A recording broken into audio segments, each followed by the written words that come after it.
Shalom, shalom, Israel, shalom to the Torah tribes, Yasha'Allah, giving of course all honor, glory, praise unto Yahweh, Ba'ashit, Salaki, Yahweh, Ba'ashima, Mashak, Mamalaki, Yahweh Shah. That's all praises, honor, glorification unto the Most High God, Yahweh. In the names only again, Son Yahweh Shah, this brother Yasha'Allah. Servant of Yahweh Shah. Come back, y'all, yet another video through the Spirit by Yahweh, Ba'ashima, Mashak, Mamalaki, Yahweh Shah. All right, so Shabbat Shalom to the Torah tribes, Israel scattered abroad, man. Patiently enduring the trials and tribulations that the Most High is bestowing upon us in these last days, right? And literally keeping the Sabbath days, keeping the high holy days as it is written, right? And also shout out to the brother right next to me, brother Abaya, but kind of tired of serving the Yahushua. Hey, that's all praises, man. He has an Instagram and a YouTube channel. Go check that out. Part of W5 Atlanta. And I am actually part of W5 Bay Area. All right, so all praises to the Most High. Got the East and the West. The West and the East, man. Right? But yeah, come on, all praises. So we're going to get straight into this, man. All right. We'll be going into literally Esau is in the Bible. So the so-called white man. If you didn't know, the so-called white man, yes, the Caucasian man, all right, who calls himself Caucasian, who calls himself white. Literally. Had the Edomite come up to camp last week. I said, "What's your nationality?" He said, "White." That's madness, man. Right? White. So apparently, according to his own admonition, he was this color. He was this color.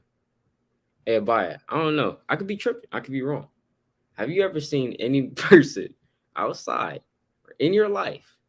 I know the brother, he's kind of elder. He's the elder. You know what I'm saying? This brother, hey, he's been here for a while. He's been here for a while. He's seen some things. All right. He traveled the United States, So have you ever seen anybody this color? Hey, me either. Me either. They're either, like they're more closer to this, right? They're more closer to this, a reddish color.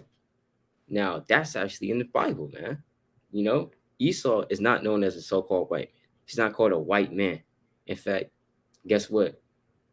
Solomon was called a ruddy and a white man. My beloved is white and ruddy. And that's not literal. It's talking about his glory, his vibrant spirit. You know what I'm saying? You understand? Like, because that white actually represents what? Being holy. Right? Now, I'm gonna get a precept real quick. Because when they say that they're white, they're really calling themselves holy, clean, right? And that's madness. Esau is nowhere near anything clean, man. He's unclean, right? He's the uncleanest being to ever walk the earth, man, right? Because he's a natural born homosexual. He creates all these damn so-called genders, cisgenderism, transgenderism, all these genderisms. He molests kids. You know what I'm saying? He does mad wickedness, aborts babies and promotes it. He says, just do what you want, bro. That's what he says. That's what he promotes in the earth. So he's the most unclean being, man. Well, let's get a precept real quick. Let's go to Revelation chapter 6 and verse 2. It says, and I saw and behold a white horse. These so-called white people say what? They're white. Literally just white. I said, I asked the same Edomite. I was like, so what country? You know what I'm saying? Do your damn family come from? And he's like, Denmark, this, that, and the third, just naming Edomite countries, right? He's like, so yeah, I'm just white. Like, what the hell? So you come from these nations, that means you're white. If you come from these places, it means that your color skin is just gonna be damn absent of any color. Hey, that's madness, man. But it says, and I saw and behold a white horse. And this white horse, right? The whiteness, it represents what? Holy, the righteousness. As when you go to the book of Revelation, the 19th chapter, it says the white linen is symbolic for the righteousness of the saints, right? And he that sat on him had a bow, and a crown was given unto him, and he went forth conquering and to conquer. That's talking about Yahushua. He went forth conquering and to conquer, man. Right? He's the one that sits upon that white horse. That's Revelation chapter 19, verse 11. All right, but Khan, brother got it. I'm gonna get a precept real quick to link up with the brother saying, you know, purity and things of that nature. So when they try to say that Jesus is white, they try to they call themselves white. They try to make it seem like they're the clean people. Those are the pure people, the righteous people. When that's not the case, man. You know, having a form of their skin color, having no melanin, that's leprosy, man. So they're really cursed. But I want to get this real quick. It's Ecclesiastes chapter 9 and verse 8. Let thy garments be always white, and let thy bread, it's like let thy head like no ointment. So what does it mean to let your garments be always white? If it's literal, that means Yasharala, he would be in sin. I would be in sin. Does it mean that we have to actually wear a white garment all the time when you at work, when you on a plantation, you're in the field, at camp, all these different times you gotta wear a white garment? No, but your spiritual garment, man. Let it be white, meaning you gotta be righteous, be clean, be pure in this thing. So again, when they call themselves white, they try to make it seem like they're pure, they're righteous. The whole time they're wicked, man. That's why they call us black, because in their definition, black is a derogatory term. They try to make it seem that black is evil. That's why you have that yin yang, the white, the good, and the black, the evil, the good and the evil. They try to make it seem like the black people are the evil, man, when that's not the case. Let me get another precept real quick. The limitations. Like the brother's saying, he's making a good point that white represents purity, man. Like the brother said, Solomon even mentioned himself, being white and ruddy. Now, is he actually a so-called white man, right? And ruddy and stuff like that? Righteous. This is the book of Lamentations, chapter 4 and verse 7. And it reads, her Nazarites were purer than snow. They were whiter than milk. So it says her Nazarites. Nazarite is a vow that you take. You don't drink no wine, or don't drink or eat anything from off the grapevine, right? And it reads, as Numbers chapter 6. I'm gonna read it again. Her Nazarites were purer than snow. They were whiter than milk. They were more ruddy in body than rubies. Their polishing was of sapphire. Then this is how we know this not literal. Keep going. Their visage is blacker than a coal. They are not known in the streets. Their skin cleaves to their bones. It is withered. It's become like a stick. Now, how can I be literal white, black? How can someone be white? Be black? It's not literal. It's all spiritual. Because colors have spiritual meaning. The spiritual Right. color, purple, red, scarlet, and things blue. These are all spiritual colors for royalty. That's why when you read Revelation chapter 17, that whore was arrayed in a what? In a scarlet robe, man. Because she was she was royalty, so-called a whore. That's why it tells you in Revelation 19 and verse 8 that the what's called the bride, let me just get it real quick, that they're gonna be arrayed in fine linen, clean and white, for the righteousness of Khan. No, so look, I was just saying, that's right, that's right. This is Revelation chapter 19 and verse 8, and it reads, and to her was granted that she should be arrayed in fine linen, clean and white. For the fine linen is the righteousness of saints. So that white just represents again righteousness, purity, man, right? Cleanliness. Okay. Mm-hmm. Yeah, Khan, that's right, that's right. Uh, yeah, Khan. So because even and they get that from the scriptures, man. Hey, Esau gets a lot of things from the scriptures, all right. But not to get too in depthly into that, I just want to pull this up real quick. This is the Hebrew word for white, all right. It's the Hebrew word for white in Lamentations 4 and 7, but also Song of Solomon 5 and 10, all right, which says this.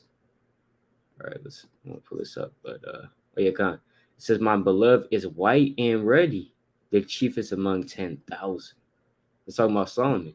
All right. Now let's see what it means. Does it mean like actually white? All right. Does it mean, you know? Does it mean this, man? Does it mean? Hey, this is madness, bro. Why would they?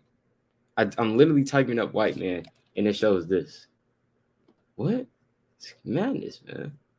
Is it? Is it? Does it mean that person? Does it mean that Solomon looked like that? Right. Let's read what the definition means. It means dazzling, glowing, clear, bright. And Esau, he knows what what that word white really means. Goes back to means pure. That's what that word is associated with. Why do you go to a wedding? Everybody's wearing all white because it's the time of joyfulness and gladness. You're not gonna pop. You're not gonna go to a funeral wearing all white. You just don't do that because remember, Esau he gets that from the scriptures. You wear black as a sign of mourning. Put the ashes upon your head. You fast. This and the third. Guess what? Um, and it's like, and they wear white in terms of celebration because it's a time for joyfulness and gladness. The Lord said, "Let thy garments be always white, and let thy head like no ointment." In Ecclesiastes chapter 9, verse 8. So that's what that word means: dazzling, glowing, clear, bright. So what they're trying to say, they're trying to have that positive connotation upon their name by calling themselves white. You know, but not to get too in depthly into that. I want to get into literally where Esau comes from. All right, where's his origin? Where's this damn, where's he come from? This man that goes around the whole earth, deceiving the people, giving them so-called white Jesus, giving them Christianity, you know, rape, robbing, murdering the people. Who's the man that covered the judges thereof? Who's this man, bro? Where does he come from? Just comes out of nowhere, starts ordering things around. He comes into your own land and starts ordering things around. Wait, why is this here? Why are you over here? Get over here. Oh, this man that have wrought so much iniquity and evil in the earth, where's he come from? Well, hey, the Lord got the answers, man. All right, let's go to the book of Genesis, chapter 25. Right. Real quick. And for the brothers that and sisters that already know, hey, this is just a recap. But let's go to Genesis 25 and let's start at verse 20. All right. Let's go to Genesis 25, verse 20. You trying to read that Bible, Shah? This is the book of Genesis, chapter 25, verse 20. Go. Isaac was 40 years old when he took Rebekah to wife, the daughter of Bethuel, the Syrian of Padan Aram, the sister to Laban the Syrian. And Isaac, that's like you got it. And Isaac entreated the Lord for his wife because she was barren, and the Lord was entreated of him, and Rebekah, his wife, conceived. Mm-hmm. And the children struggled together within her, and she said, "If it be so, why am I thus?" And she went to inquire of the Lord. So what's going on is Isaac is a son of Abraham. Isaac has a wife named Rebekah. They come together, and their firstborn son, right, is about to be born right now, right? In fact, twins are going to be in their womb. It's going to say that in the next verse. But basically, before she was even born, you had the twins, right? You had the twins fighting in their womb, fighting in Rebekah's womb from the get-go, from the jump start. You ever wonder why Esau has just this perpetual hatred against you? You ever wonder why they just kill us innocently in the streets? We're not doing nothing, man. We're literally not doing anything to them. But they just keep attacking us, lying on us, deceiving us, being wicked and evil towards us. They favor the nations, though, right? They put up for Moab. They put up for Elam. They put up for all the other nations. But when it concerns you, the so-called Black, Hispanics, Native Americans, the Israelites, they just hate your guts, man. Right? Why is that? It was from the start, man. Literally, in Rebekah's womb, they were fighting. Right? Now, let's keep reading. Verse 20. And the Lord said unto her, 2 nations are in thy womb, and 2 manner of people shall be separated from thy bowels, and one people shall be stronger than the other people, and the elder shall serve the younger. You see that? And that's what the Lord said. 2 different nations are going to be in your womb. Now, people's like, hey, how's that? Hey, the Lord can do that, bro. And the Lord can do that. Yeah, they might have been biological brothers, came from the same father, same mother. But the thing is, the Lord said, guess what? They're going to be separated. They're going to be two different nations, two manner of people, man. They're going to be two different total, like a total different people, man. You know, they're not going to share, you know, the characteristics, because as we are going to keep reading it on, Esau is so much different than Jacob, and Jacob is so much more different than Esau. They don't share the same characteristics. One dwells in a tent, right? One dwells in a field. One is a plain man. One is a damn crazy man on a hunt, you know, feeding for blood and evil. That's Esau. But Jacob, he's a plain man, dwelling in the tents. He's minding his own business. He's not concerned about what the hell, you know what I'm saying, everybody else got going on. Like Esau, he damn going into different nations. Hey, what y'all got going on, right? Hey, why y'all doing this? Y'all shouldn't be doing that. This, that, and the third. Trying to damn police the whole world. Nobody asked you to do that, Esau. You know, nobody asked you to damn set up bases in every damn country. Nobody said that or commanded you to do that. But you saw on it. You wanted to do that. You wanted to do what you wanted to do, right? But you know, brother, you got a point. Appreciate it. We're going to touch on.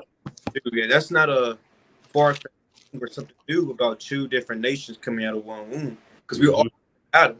You have many different nations, man. You have the nation of Elam, Moab, you know, Ammon, you know, Ishmael. You have all these different nations. Even Ham, they came out of the loins of Adam, and of course Noah and stuff like that. But that still goes back to Adam. This is the book of Second Esdras, chapter 6, verse 54. And after these, Adam also, whom thou madest Lord of all thy creatures, of him come we all, and the people also whom thou hast chosen. You see that? So everyone comes out of Adam. So when it says, you know, two nations are in that womb, that's nothing far fetched. But the thing is, you know, Jacob and Esau, they have totally different spirits, totally different characteristics in their spirit, man. Right? But kind of that's all. Yep, Khan. That's right. That's right. Khan, yeah, we can keep reading on. This is the book of Genesis, chapter 25, and verse 24. And when her days to be delivered were fulfilled, behold, there were twins in her womb. Khan. And the first came out red all over like an hairy garment, and they called his name Esau. Esau. And what does Esau mean? Esau means, when you go into that word, either means hairy or wasted away. Esau just wasted away. You look at him like, damn, man, he's wasted away. You look at Esau, there's no comeliness in him, man. Just damn red everywhere, pink. Damn, his smile is deceiving, man. There's no comeliness in Esau. Even when you look at their women, man, there's no comeliness in them, right? When you look at them, there's no desire that you have towards them, man. Now, if you have the spirit of Satan upon you and demons plaguing your mind, and you're drunk with the wine and philosophy of these other nations, and mainly of Babylon the Great, when you look at them, then you're like, you're enticed. You see, when you look at Esau, you see damn Prince Charles, you see damn Shrek. We're not Shrek, but you know what I'm saying, like damn. You see the Disney princes, you know. You see Captain America. You see these men, so that you know you Israelites that's damn engulfed and drunk by the Babylon. It's like a Babylonian philosophy and wine. When you look at these Edomites, you don't see a dog. You don't see a damn man literally whipping your forefathers and your foremothers back in. You don't see a devil with horns, man. You don't see Satan. You see a savior. You see Yahweh. You know what I'm saying? And that's off, man. So that's why you get enticed.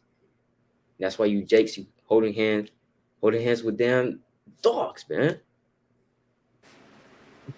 Walking up the down Lake Mary. Now we gotta get on you, man. You know what I'm saying? But yeah, kind of let me not get too deep into that, man. But kind of like just go into that point real quick, and they called his name Esau. So Esau, he's wasted away. All right. Now, even when you go deep into this, Remember, all right, so like you trying to read verse 26 real quick? Verse Come, 6 come. reads, and after that came his brother out, and his hand took hold on Esau's heel, and his name was called Jacob, and Isaac was 80 years old when she buried him. Con. So it says, and after that, his brother came out. So Jacob, he looked normal. All right. Remember, during this time, everybody was melanated. I'll put it like that, melanated. Not gonna say there was pitch dark black like a damn Canaanite, man. Right? But there was melanated. They had brown skin. Guess what? Hey, this is in the so-called, well, not the so-called Middle East, but in during around that region.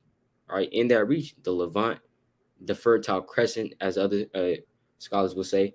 And around that area, guess what is hot? It's damn right next to so-called Africa, the land of Ham, right?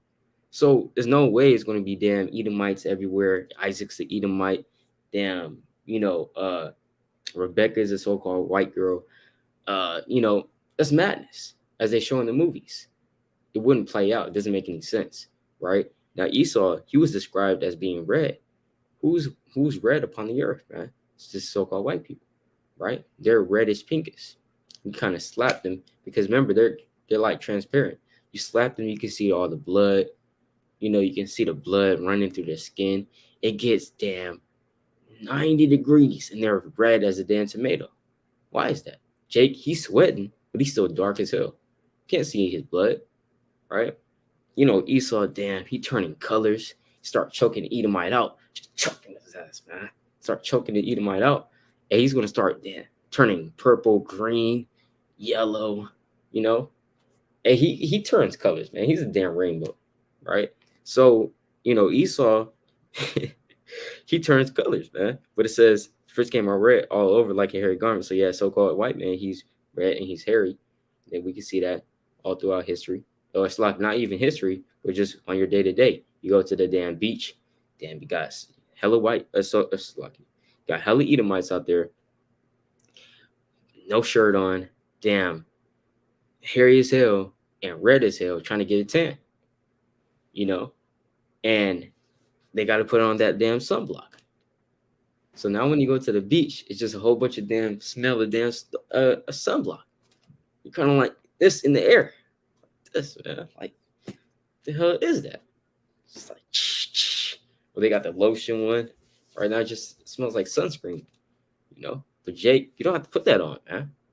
You're not affected by it, right? But yeah, just put that out there, and then it's like real quick, and I'm pass it. In verse 26, it says, and after that, his brother came out. So it doesn't describe how Jacob looks because he was normal. He looked normal, but they had to put that description in for Esau because he was a peculiar thing in the earth. All right, he was literally one of 1,000, man. What the hell is this? Never seen anything like it. Jacob, he came out normal. That was a relief. But this man that came out first, they what not. You know what I'm saying? They was foreign to him, right? But yeah, so like you got it. Yeah, one thing too, man, like the so-called white man, whoever's over you, they try to conform you to be like them by putting sunblock on, sunscreen on. We don't need that, man. You have melanin for a reason. That's meant to protect you from the sun. So this earth loves you. The sun beams up on you. Jake looks, Jake and Eve looks beautiful. And the thing is, it gives you vitamins, man. But when it hits the so-called white man, he crimples. He gets Slovakia. He just he gets Slovakia. His skin starts to peel, man. All right. This book of Numbers. This book of Numbers, chapter 12, verse 10. It reads, and the cloud departed from off the tabernacle, and behold, Miriam became leprous, white as snow. And Aaron looked upon Miriam, and behold, she was leprous. Now, what's leprosy? You got different types and forms of leprosy. When you read Leviticus, right, chapter 13 and verse 12, the so-called white man, he has the clean leprosy, right? That's the type of leprosy he has. White is just a form of leprosy, man. That's why they may have blemishes on their face, parts of white on their arms and stuff like that. All that is leprosy. So when your whole body is all turned white, that's a form of leprosy. I'm gonna read it again. Numbers chapter 12 and verse 10. And the cloud departed from off the tabernacle, and behold, Miriam became leprous, white as snow. And Aaron looked upon Miriam, and behold, she was leprous, meaning her melanin departed from off of her. Because remember, the Israelites are so-called black people. Verse That's right. And Aaron said unto Moses, Ask the Lord, I may not descend upon us, where we have done foolishly, and wherein we have sinned, let her not be as one dead, of whom the flesh is half consumed when he cometh out of his mother's womb. So having no melanin, Aaron said that's like you being half consumed when you are at birth, man. Like Esau, like he's dead in this thing. That's when Esau came out red. He said Esau, because like the brother said, means wasted away. Wasted, his melanin is all wasted away. So that's really a curse. I don't have to go into how the sun again continues to burn you up, and you have a sunburn. You can't really move. They kind of stiff. Your skin is peeling and it hurts. They gotta put aloe gel on it to cool them down. I be seeing these Edomites when it's only 90 degrees. They be hot. They look like pigs. Get the fat Edomite girls just like pigs, man. Right? They pink. They red. Well, you got Jake. He just walking in the sun like it's nothing, man. Like it's a normal behind day.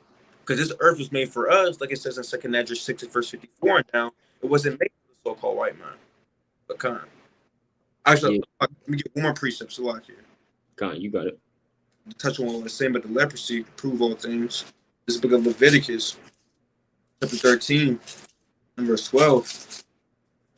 And it reads, 13 and verse 12.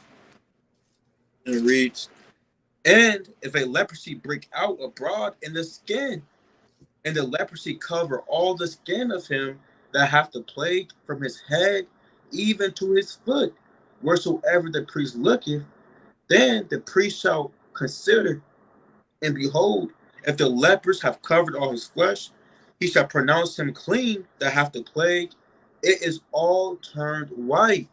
He is clean. So you got some leprosy that's unclean, you got some leprosy that's clean. Esau has the form of leprosy that's called clean leprosy, man. He got all his flesh is turned white. You know what I'm saying? So he has leprosy, become. And that's a plague. When you read this verse again, it says that's a plague. So the Lord plagued him. That's a curse right there. Become. Con. That's right. That's right. And I got a precept in that same chapter, right? It's Leviticus 13 and verse 30. It says, then the priest shall see the plague, and behold, if it be in sight deeper than the skin, and there be in it a yellow thin hair, then the priest shall pronounce him unclean. It is a dry skull, even a leprosy upon the head or beard. See that? So if they look into the skin, it's like the hair, and they see a yellow thin hair. Because Esau, he has leprosy, like how the brother was saying, all around. Leprosy is a lack of melanin, right? Now, if you really want to get deep into it, every nation outside of Esau, and they even say this, every nation outside of Esau has something called phenomelanin, right? Meaning that they have a certain type of melanin. Like even the Ammonites, they have more melanin than Esau, which is crazy, but they do, right? You have different shades of melanin, right? Remember, the more melanin you have, you know what I'm saying, the more dark you're going to be. So even amongst Israel, you have different, different levels of melanin. You go into the deep backwoods of Alabama, you'll see the darkest, blackest, and but hey, Hamites, man, Hamites, they're just damn pitch, dark as hell. Now they have a lot of melanin, right? Now doesn't mean that they're Israelites, right? Hamites, they're Hamites. But the thing is, what I've seen and what I perceive is Israel as a whole. Guess what? The Lord, just like how the Lord said, is a speckled bird. Man. Different shades. Even within the same family, you have darker children. You might have a darker child. You have the light child. You have a, brown, whatever. And even amongst the same family. I saw that the other day. But Nevertheless, getting to the point, Esau, he has leprosy all around. That's why he has blue eyes. It's not good to have blue eyes, man. Everybody wants to praise people that have blue eyes, man. You know what I'm saying? Get that out of here, bro.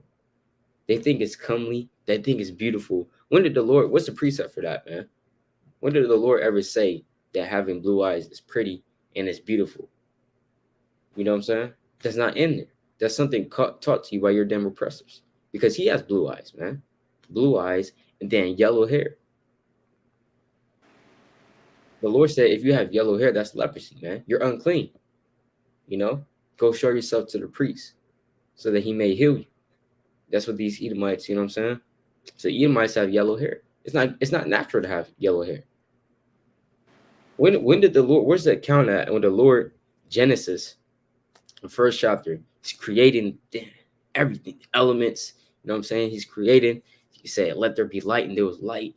You know, let the light divide. You know, between the light and the darkness, and the darkness he called night, the light he called day. This, that, and the third, he's created, and he on the 6 days created man.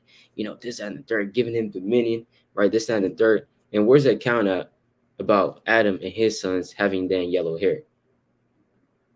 It's not in there, bro. It's not in there. You know, the Lord didn't create that, right? Not that he purposed it in his heart. All right. Um, yeah, just get him out of here.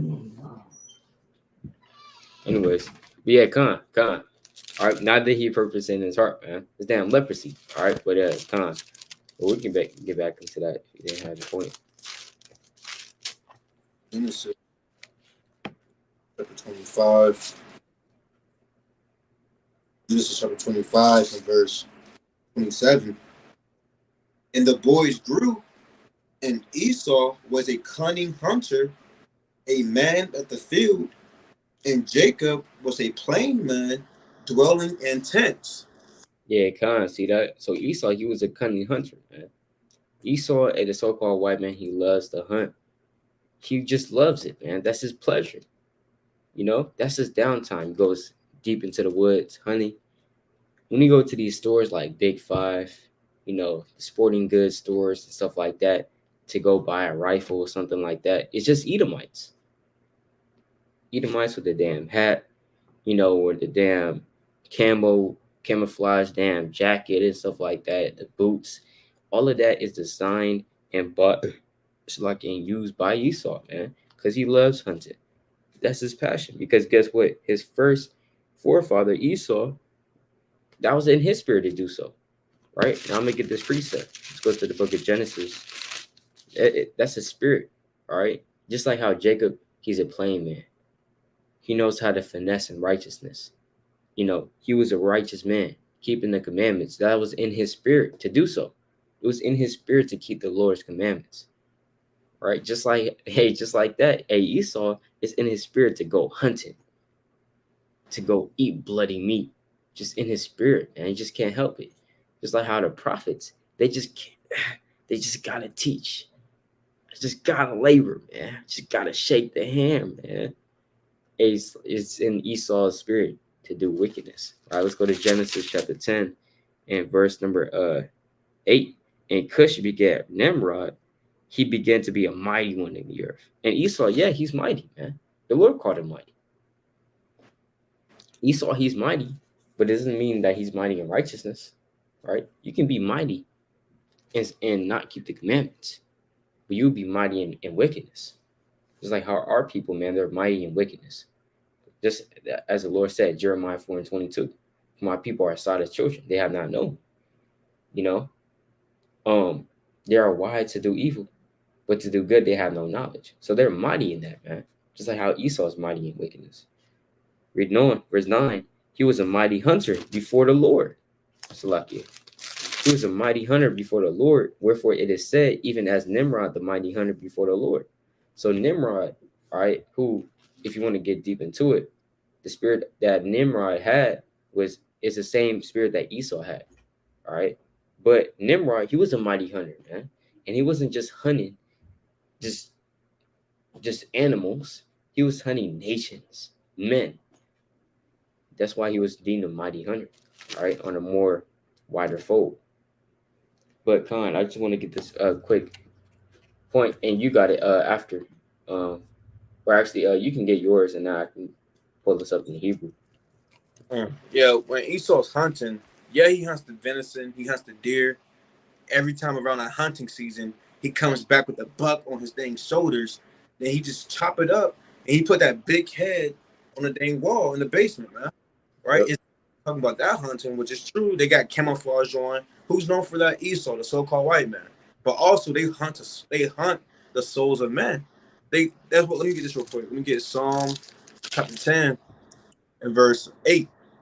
And it reads, he sitteth in the lurking places of the villages. Who's the he? The so-called white man. Now, you're not going to see Caucasian man. You're not going to see American man. Or, let me see, I don't know, Spanish man or Russian man. You're not going to see those nationalities in the Bible. But you have hip talk and code words for certain nations. For example, you have the wicked. You have what's called the ungodly, the sinful men, the men of the men of perdition. If I'm saying that correctly, right? All these different code words for the so-called white man. I'm gonna read this again though. Psalm 10 and verse 8. He sitteth in the lurking places of the villages. So when he's in the hoods and ghettos, he's chilling in the cut. He's lurking in the villages thereof, man. You don't see that cop that's under the bridge. Why? Because he's hunting. He don't want to be seen until guess what? He catches his prey off guard, right? It reads, in the secret places doth he murder the innocent. Who's the innocent? The so-called black man, the Israelites, man. We're the innocent. His eyes are privately set against the poor. He lieth in wait secretly as a lion in his den. He lieth in wait to catch the poor.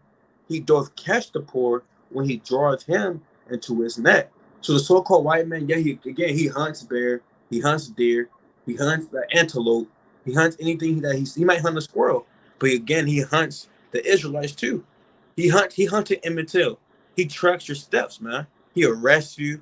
He's following you miles. He turning this block, this corner right behind you in the car. Then he pull you over. Then he plant a drug on you. Now you got to go to jail. He hunts all of our steps, man. I believe that's in Limitations as well. Let me see if I can find that. Yeah, I think that's in Limitations that they hunt our steps. This book of Limitations. This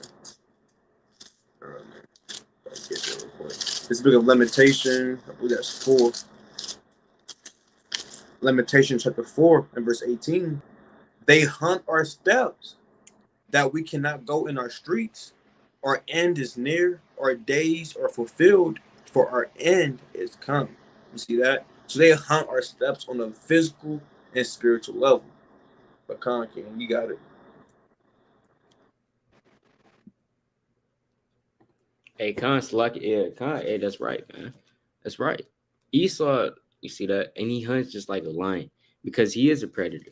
He hunts the prey, you know, and you know, and that's what he does. He hunts nations. He hunts people. He hunts literally everything that he can get his hands on because he's a predator in the earth. All right, but I want to get this about Jacob. All right, just to show this real quick. When it says Jacob was a plain man, that word plain is this word right here. Strong's H 8535. Tom. All right, Connor. So it says perfect, complete, perfect, one who lacks nothing in physical strength, beauty, etc., sound, wholesome, an ordinary, quiet sort of person. All right. Complete, morally innocent, having integrity. So Esau has, it's like it, Jacob has integrity. One who is morally and ethically pure, perfect, plain, undefiled, upright, man. That's Jacob. He's undefiled. He's of a genuine, of a righteous spirit. That's Jacob, man. But remember, Jacob is the opposite of Esau. Literally, the so-called blacks, Hispanics, and Americans, they're basically the opposite of Esau. They do everything they would do. Esau does the opposite, man. Right? Just like how you got Judah, you have Issachar, or it's like you got Northern and Southern Kingdom. When they're making the food, it's all seasoned. tastes good, man. It tastes hella good, right? But you go to Esau's cooking, it's like, what the hell is this, bro? Got a little salt on it. Here Esau is damn eating oysters. It's like, yeah, you gotta get deep in there. Gotta get deep in there. He's eating a damn oyster or a mussel, you know. Or here Esau is. He has our people been eating lobsters. Esau's, yep, this is a good one right here, and he's eating a lobster, man, and feeding that to our people. We didn't eat lobsters in damn ancient Israel, man. Wasn't smacking on lobsters, bro. God forbid. Hey, that's what Esau does, right? So you can see how Esau he acts differently than Israel because hey, guess what? Esau, you know, that's how the Lord set it up. Now Esau, let's keep. I want to get into basically these men, these so-called white men, actually being found within the scriptures. All right, I want to show that. All right, I want to show that these men actually being found in the scriptures. Now, so-called white people, they're actually found in the scriptures. And no, they're not Yahushua. No, they're not Paul. No, they're not Peter, man. Stop thinking that these men are look like so-called white people, right? Hey, let's type up Peter right now. Let's see what pops up, bro. Let's see what pops up. This bro, this dude, you know, Saint Peter. Everybody, this is Saint Peter. Bro. Let's see that. So they portray themselves as everything. That's even going to Job chapter 9, verse 24. He covered the faces of the judges thereof, man. If not, who and where is he? If it's not the so-called white man, that's the wicked, then who is, man? If Esau is not the so-called white man, then who is he, man? You know? But Khan, I want to get these men real quick just mentioned. All right, let's go to the book of First Maccabees, chapter 1, verse 1. First Maccabees. You got Yeah, Khan, can you read that Bible real quick? I'm on the screen. Chapter 1 and verse 1. And it happened after that Alexander, son of Philip, the Macedonian, who came out of the land of Chittim, had smitten Darius, king of the Persian and Medes, that he reigned in his stead the first over Greece. Yeah, Khan. So this man is actually a real person that lived. All right, nobody's going to argue if Alexander the Great damn lived. All right, they're not going to argue that. Everybody knows that. Alexander the Great. I call him, Alexander the Great. But Alexander the Third of Macedon. Where's Macedon at? It's Macedonia. Commonly known as Alexander the Great, was a king of the ancient Greek kingdom of Macedon. At the age of 20, he succeeded his father, Philip II of Macedon.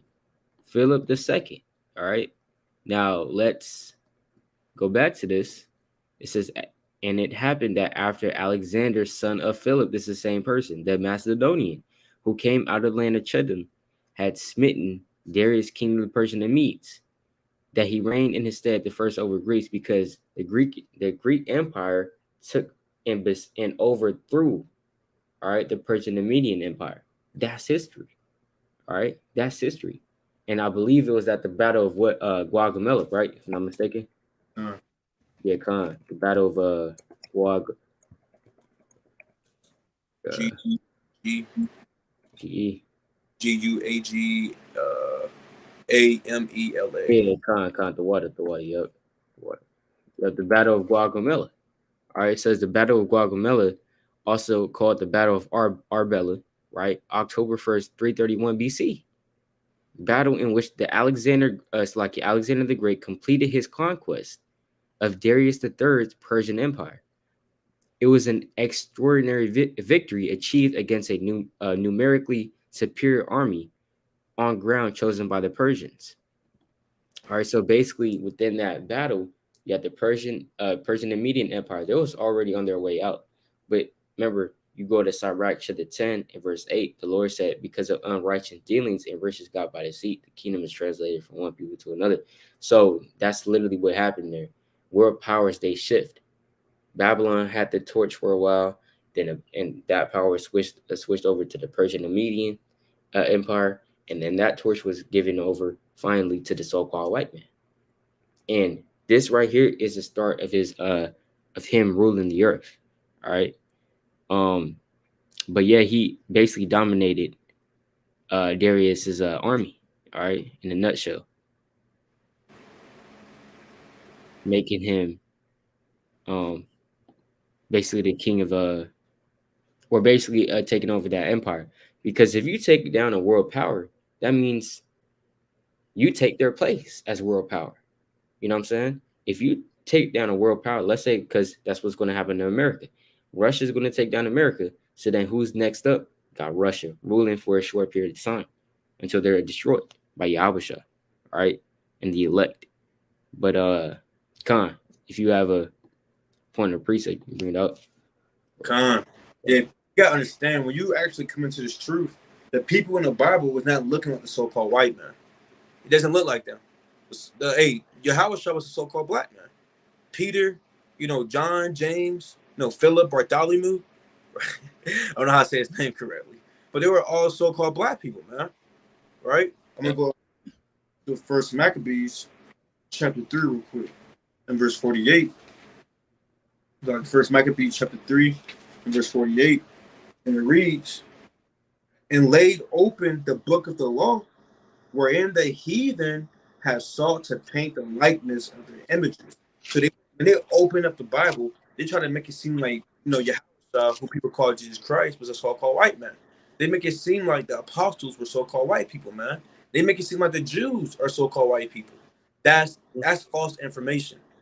The so-called white men like to make everybody so-called white. They even say the Egyptians are white. That's not true.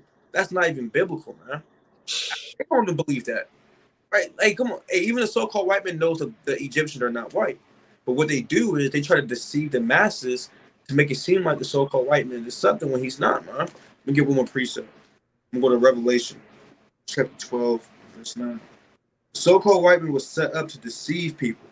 That's his whole MO, right? Because he's called the devil in Revelation 12 and verse 9. Devil means deceiver, Satan means adversary. This is the book of Revelation, chapter 12 and verse 9, and it reads, "And the great dragon was cast out, that old serpent called the devil and Satan, which deceiveth the whole world. He was cast out into the earth, and his angels was cast out with him." So he deceived the whole world again by saying that the real Jews are so-called white people. The people in the Bible are so-called white people. The black people are niggas and Negroes and niggers. They're nobody, don't listen to them. That's false. They deceived the whole earth. So again, like the brothers go into, when you look at this history, you have men in the Bible that the so-called white men in the Bible, and they come from Esau, man. Let's get an example. So the brother went to Alexander, right? Which is right. I'm gonna get another one. Let's go to Luke 3. I'll go to Luke 2. I'll go to Luke 2. Right? I'm gonna go to Luke 2 real quick. So I can. In verse 1. Luke chapter 2 and verse 1, and it reads, "And it came to pass in those days that there went out a decree from Caesar Augustus that all the world should be taxed." Now, Caesar Augustus, he was ruling for, I think he was one of the longest rulers of those emperors, if I'm not mistaken.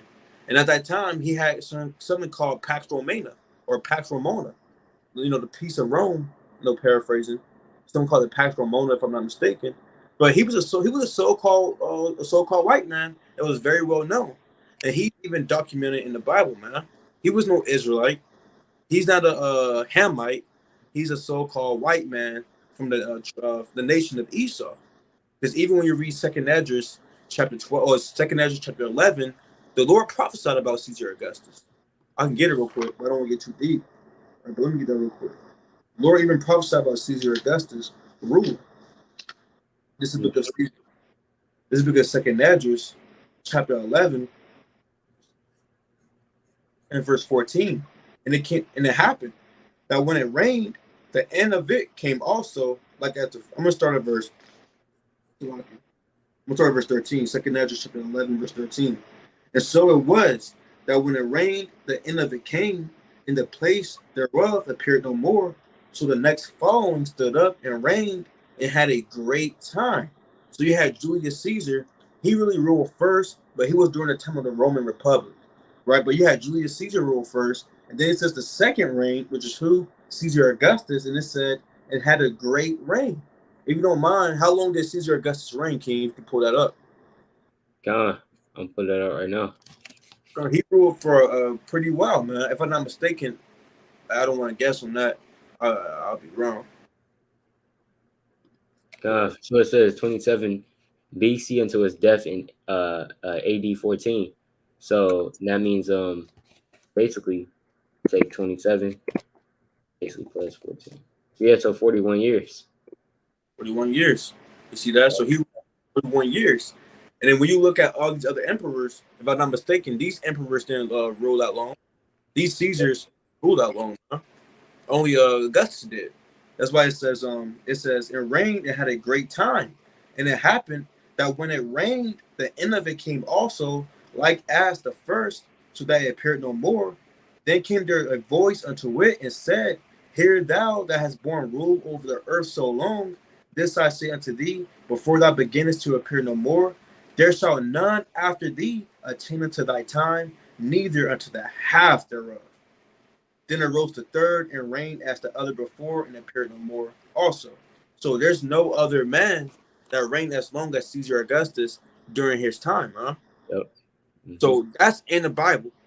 Again, he's not an Israelite. He's not an Israelite. Again, he's not a Hamite. He would be an Edomite. That's why that's that is referred to as an Edom. Hey, my phone might have died. Wow, you got it. Khan, that's right, man. And that's how you it's lucky, and that's how you see these so-called white people. They're really in the Bible, man.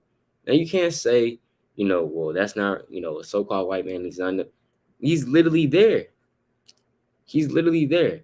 And when you go to Luke chapter 2 and verse 1, all right, when you go to Luke chapter 2, verse 1, like the brother just pulled right now, it says what? And it came to pass in those days that there went out a decree from Caesar Augustus that all the world should be taxed. And that's actually in history too, that he did that, man. And Esau, and guess what? Who's known for taxing the people? Esau coming up with all these different taxes, sales tax, you got income tax, you got all these different taxes, and that's Esau doing the same thing he always does thousands of years ago.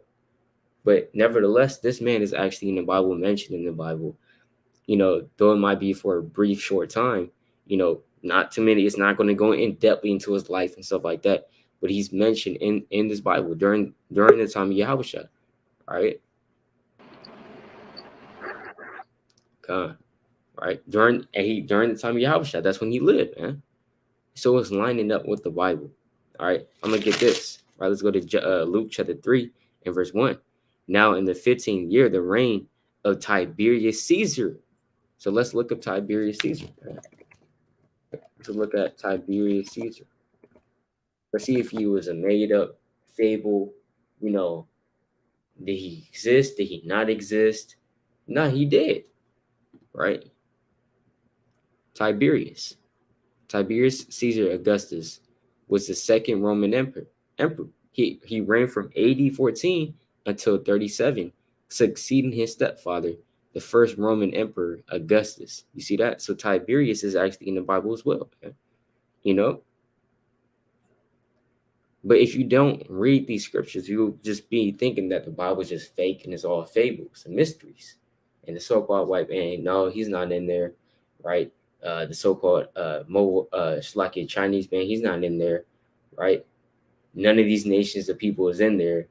Just, you know what I'm saying? I don't know what people believe, but they think it's just all fake. But this man is actually mentioned in the Bible, all right? It says Tiberius Caesar, Pontius Pilate, being governor of Judea. Hey, guess what? Even if we look at Pontius Pilate, he was a Roman official, all right? Pontius Pilate was the fifth governor of the Roman province of Judea, serving under Again, Emperor Tiberius. All right. He is best known for being the official who presided over the trial of Yahushua and ultimately ordered his crucifixion. See that? You say, all right, if that's what the people want, let him be damn crucified, man. Right? But it says Pontius Pilate being governor of Judea and Herod. So he had 3 Edomites in one verse, man. And it's not like, you know what I'm saying? It's not like these men didn't even exist. And guess what? They're in here. They're in the Bible. You can look it up for yourself in history, right? Herod being tetrarch of Galilee and his brother Philip, tetrarch of Iturea and of the region of Trachonitis and Slakia, Lysanus, the tetrarch of Abilene, right? So you have a lot of these men. It's actually in here, all right? You can look them up for yourself. So-called white people, man, but they come from Esau. All right. Even I believe if you look up Herod the Great, all right, if you look up Herod the Great, guess what? Look, it says that he's born in Edom, man. You can't get around this. You can't get around this. He was born in Edom. He's an Edomite, man. That's what he is. He's an Edomite. Right? But yeah, Khan, you got it, man. Esau is Edom, man. And Herod wasn't friends with Yahushua, man. Pontius Pilate wasn't friends with Yahushua. What were they doing when Yahushua was walking the earth? Hey, let me get this real quick. This is look at Matthew chapter 2. I'm gonna start at verse 1, but I'm gonna jump down, here and there. It reads, now when Yahushua was born in Bethlehem of Judea in the days of Herod the king, behold, there came wise men from the east to Jerusalem. So Yahushua was born in the time of Herod the king, man. Right? And I'm gonna keep going, saying, where is he that is born king of the Jews? For we have seen his star in the east and are come to worship him. So Herod, he kind of knew about Yahushua. He had word because he saw the star, was the chariot. He got word from wise men saying, look, the king of the Jews, he's born, and things of that nature. Now, did Herod sincerely want to see Yahushua? No. He wanted to kill him. The so-called white man doesn't change. If he's killing the babies in the streets nowadays, the young man in the streets, he's putting his he's pointy behind knee on somebody's neck. What you think he was doing back then? There's no new thing under the sun.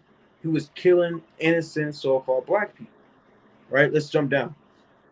Let's go to Matthew chapter 2 and verse 7, and it reads, then Herod, when he had privately called the wise men, inquired of them diligently what time the star appeared, and he sent them to Bethlehem and said, go and search diligently for the young child, and when you have found him, bring me word again, that I may come and worship him also. Now again, Herod wasn't being sincere. He didn't want to worship the Lord, man.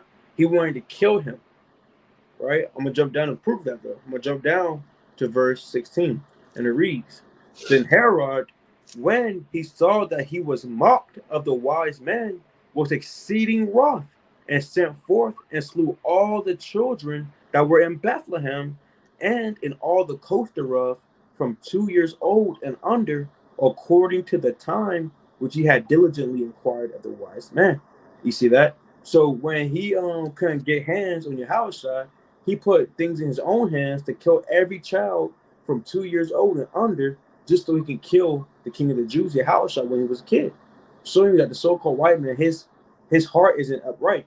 It's bad, man. And I believe that you can type it in if you want. That's called the massacre of the innocent, or something like that. The massacre of the innocent, paraphrasing, something like that. The brother your car put me on, so he would definitely say it. But kind of, he was trying to kill Yahushua. So these so-called white people, they didn't get down with the Lord. They tried to kill the Lord. So there's no new thing on this. So Yahushua was under the curses too. You got it. Yeah, Khan, the massacre of the innocents, where Herod was trying to kill the young men of Israel, man. You see that? So that's all history right there. Again, the Bible's not fake. That's history right there, man. Let me get one more too to show you with Pilate. Right? Pilate was off. Let me go to Luke 23, verse 11. This book of Luke, chapter 23, in verse 11, and it reads, and Herod with his men of war, so it's Herod, the kind. It says, and Herod with his men of war set him at naught. Now this Herod is a different Herod. It's not the same Herod at first, but this, hey, man, show you the so-called white man is wicked. But it reads, and Herod with his men of war set him at naught, and mocked him, and arrayed him in a gorgeous robe, and set him again to Pilate. So after Herod got done mocking him, let's see what Pilate did. Verse 12. In the same day, I'm on the right thing. I'm gonna keep going, but I'm gonna keep going. It says, in the same day, Pilate and Herod were made friends together, for before they were at enmity between themselves. So the so-called white men, they got off on beating up Yahushua. When you read on down, if I'm not mistaken, he got the Lord got jumped. He got beat by the so-called white man. Right, but that's all I got. You got it. Mm-hmm. Hey, Khan, that's right. That's right. It's just like how the brother said, Esau's spirit is just not upright in him. So if you think that Esau can change, yeah, he's evil now. Yeah, he put us in slavery. Yeah, he's still killing us innocently in the streets. Yeah, he's doing all this evil, but he can change. There's good white people out there. Is that what the Lord said, man? The Lord didn't say that.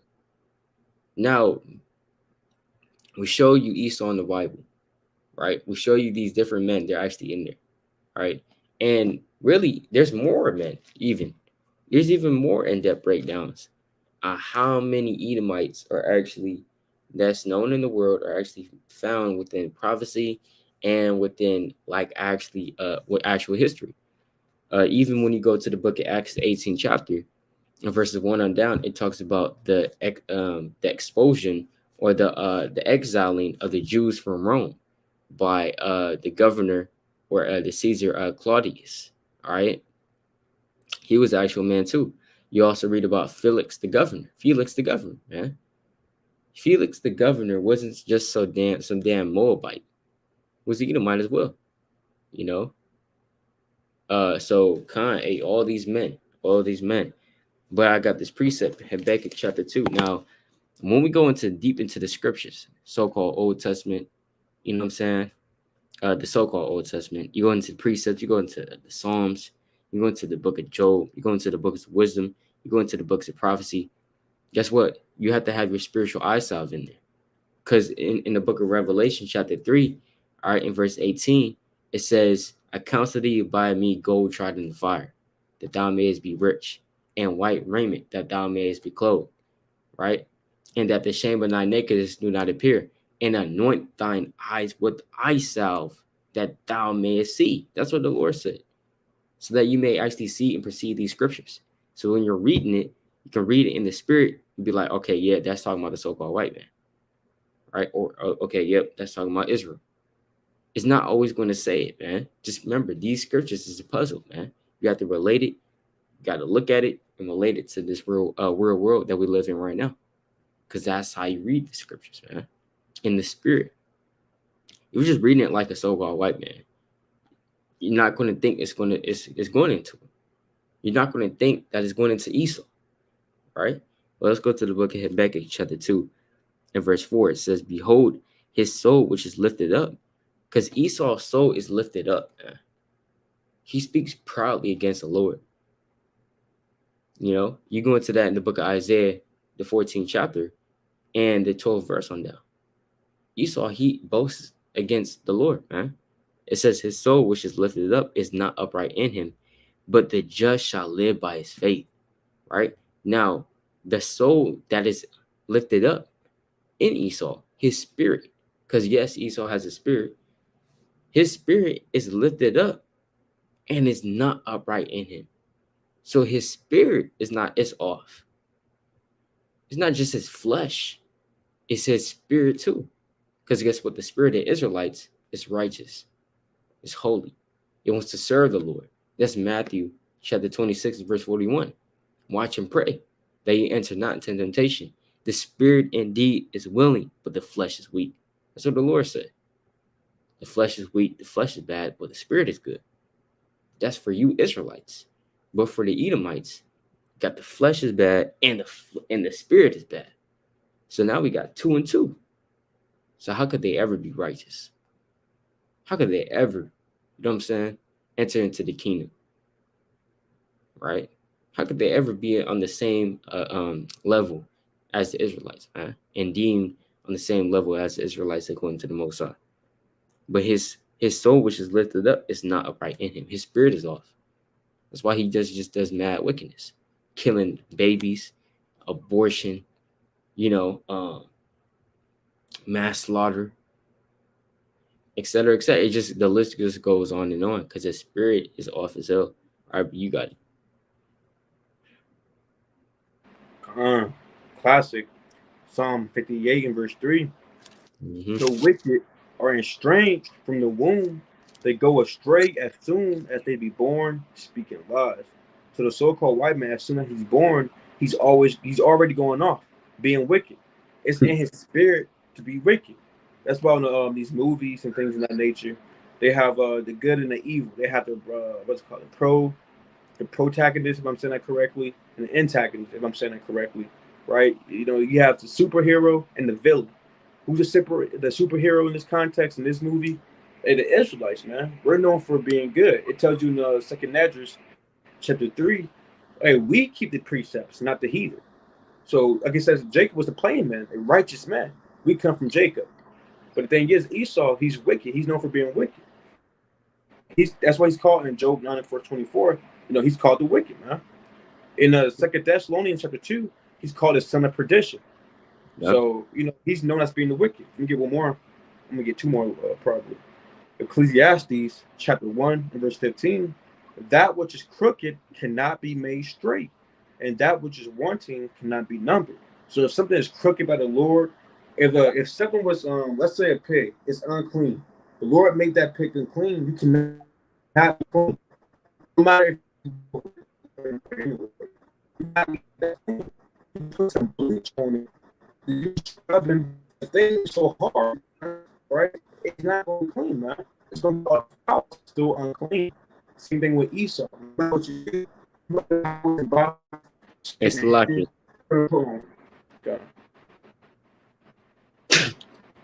It's lucky. You was breaking up hella bad, Ak. So how long? Just for a few seconds.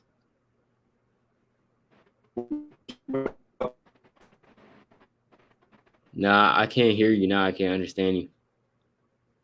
It's Esau, that's why. Hey, man, every time we try to get on Esau, man. Every time we try to get on Esau, this is damn, his internet just gets hella bad out of nowhere. Can you hear me now? Yeah, come on. All right, come on. Yeah, Esau, man, being wicked. See, he's not right. His mind just messed up to be wicked, man. To take away the words of the Lord. Yeah, that's he's right. Wicked. Let me get this. Appreciate it. Again, that's 15. That was crooked. It cannot be made straight. You cannot be Esau. You can't. You cannot be straight ahead. You force him, but his opposition. Put on fire me now. Can you hear me now? Hey, it's lucky. You bring it up hella bad. Yeah, it's hella bad. I'll be right back. Real quick. I'll be right back. Go to the library. All right, come. Hey, just like how the brother's saying, man. Right, just like how the brother's saying. Esau, he wants to come and disrupt the lie because we know that he knows that guess what we're getting on him. And the Lord has really Israel to get on Esau this week for some reason. All right? For some reason. For one reason or another. But Esau, he needs to be exposed. Like, let me get this precept, man. That's one of the prophecies as well. That Esau will be exposed in the latter days. Let's go to the book and Zephaniah. Chapter 2. And verse 14. And flock shall lie down in the midst of her. All the beasts of the nations, both the cormorant and the bittern, shall lodge in the upper lintels of it. Their voice shall sing in the windows, Desolation shall be in the thresholds, for he shall uncover the seed of work. So that's what the Lord's doing right now. He's uncovering the seed of work. And he's doing it by his servants and prophets, man. He's showing, then he's literally having the prophets, man, get on the live streams, shaking their hand, talk about Esau. Hey, this Esau, he's wicked. So-called white man, he's Esau. Then Edomites, and stuff like that. And the Lord has his people to go onto the highways and byways, shake their hand, get on Esau, prophesy against him, bring out the fact that he's an Edomite. Stuff like that. The Lord's uncovering the seed of work. That's Isaiah chapter 47 as well. But Khan, you got it.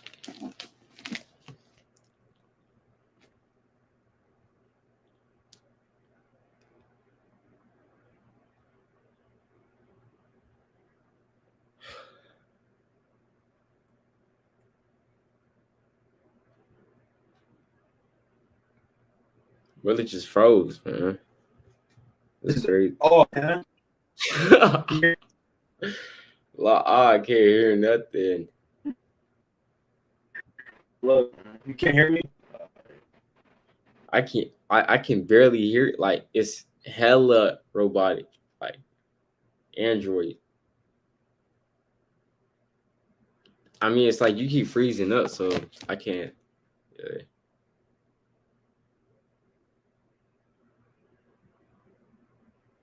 Why don't you try to leave, come back in?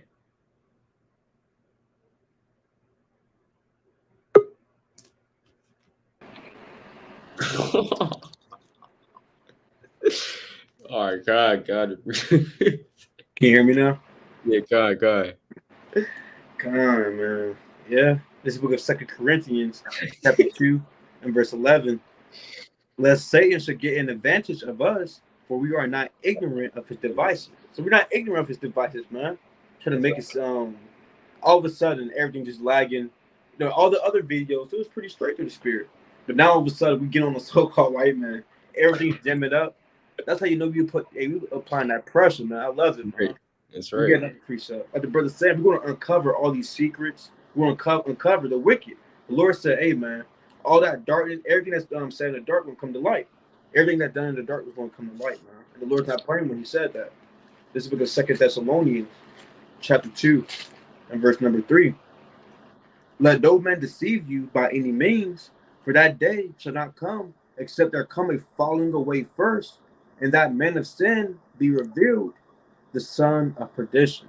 So the Lord's revealing who this what's called the man of sin is, man. Who's the man of sin?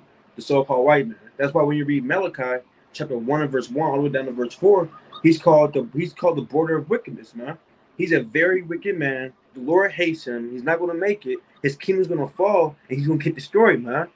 After 1,000 years of hardcore slavery, guess what? He's going to get put back in the spiritual world. He would never touch the dirt of the earth ever again, ever. Mm-hmm. But I'm gonna go to back on track now, right? Back on track. We'll go back to Romans. I'm gonna go to Romans real quick, chapter 9. Because you may say, well, I always get on the so-called white man. You said the Lord hates him. He didn't do anything. Well, let's see what the Lord said. This book of Romans, chapter 9. Oh, my first correction. And this really links up with what I was bringing out first. Isaiah 58:3 and Ecclesiastes chapter 1. But this book of Romans, chapter 9, and verse 10. And it reads, and not only this, but when Rebekah also had conceived by one, even by our father Isaac, for the children being not yet born, neither having done any good or evil, that the purpose of God according to election might stand, not of works, but of him that calleth. So yeah, you're right. He didn't do anything good or evil, man. It was all predestinated from the spiritual world before the earth was even formed and established, man. The Lord predestined that the children of Israel, those are the good people, the righteous, and the children of Esau, those would be the wicked. That's called predestination. Verse 12. It was said unto her, the elder shall serve the younger, like we read in Genesis 25. As it is written, Jacob have I loved, but Esau have I hated. That's written in Malachi chapter 1 and verse 1, then all the way down to verse 4. He's quoted, man. So the Lord loves Jacob, If you're a so-called black, Hispanic, and Native American, the Lord loves you. But if you're a so-called white man, again, it's sunburnt as we speak. You might be in Florida, you might be at Panama, you might be at Miami, you might be at California, man. Right? Walking past the servant of the Lord's teaching, you might have a sunburn. The Lord hates you. The Lord hates you. Right? Verse 14. What shall we say then? So what we're going to say? Here. Is there unrighteousness with God?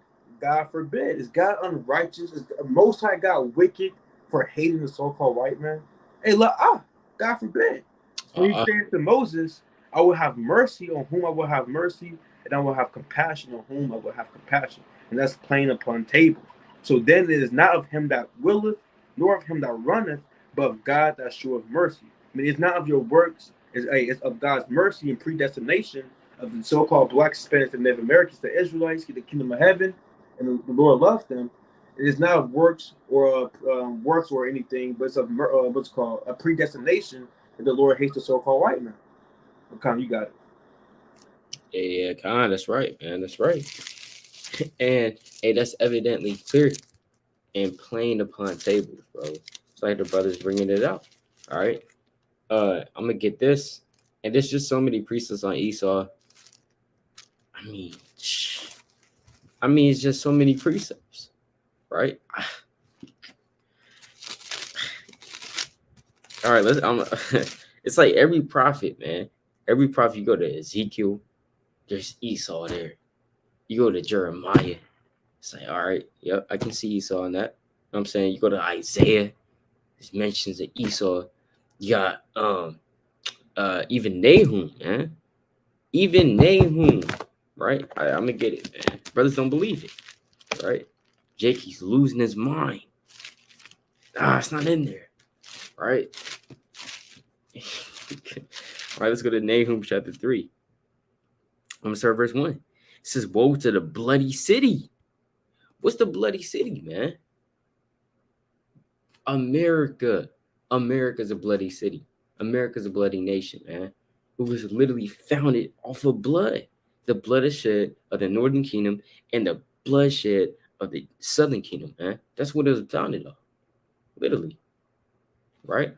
It says, woe to the bloody city. It is full of lies and robbery. The prey departeth not. So this nation is full of lies and robbery. Did not Esau rob this land and take it by force? That's Micah chapter 2, verse 1 on there. Right? I'm going to get that precept. Even though that original context is applying to in Micah chapter 2, original context applying to wicked of Israel, guess what? It's also applicable to Esau. Right? Because remember, I'm going to get this precept real quick. Let's go to Proverbs chapter 28 and verse number 4. They that forsake the law praise the wicked. So who's the wicked? Esau. All right. In one fold, Esau is the wicked. So if you forsake the law, you want to do your own, you want to do what you want to do. Now you're acting like Esau. You know, now because you want to forsake the law, now you're eating pork just like an Edomite, like a beast. You know, you're forsaking the law, so you want to go damn whoremonger. Now you acting like Esau. Because Esau, he doesn't have any damn morals. You know, he would just do whatever he wants. He would deal with two different women at the time. Or let's put it like this. An Edomite woman would deal with two different men and also a woman on the side and a dog on the side. And that's what they would do. But if you want to forsake the law, you're praising them. You're praising the wicked, right? But such as keep the law, contend with them. So if we're keeping the law, that's how we're damn fighting against them. The weapons of our warfare are not carnal, but mighty and spiritual, man. So that's how we're spiritually fighting against Esau.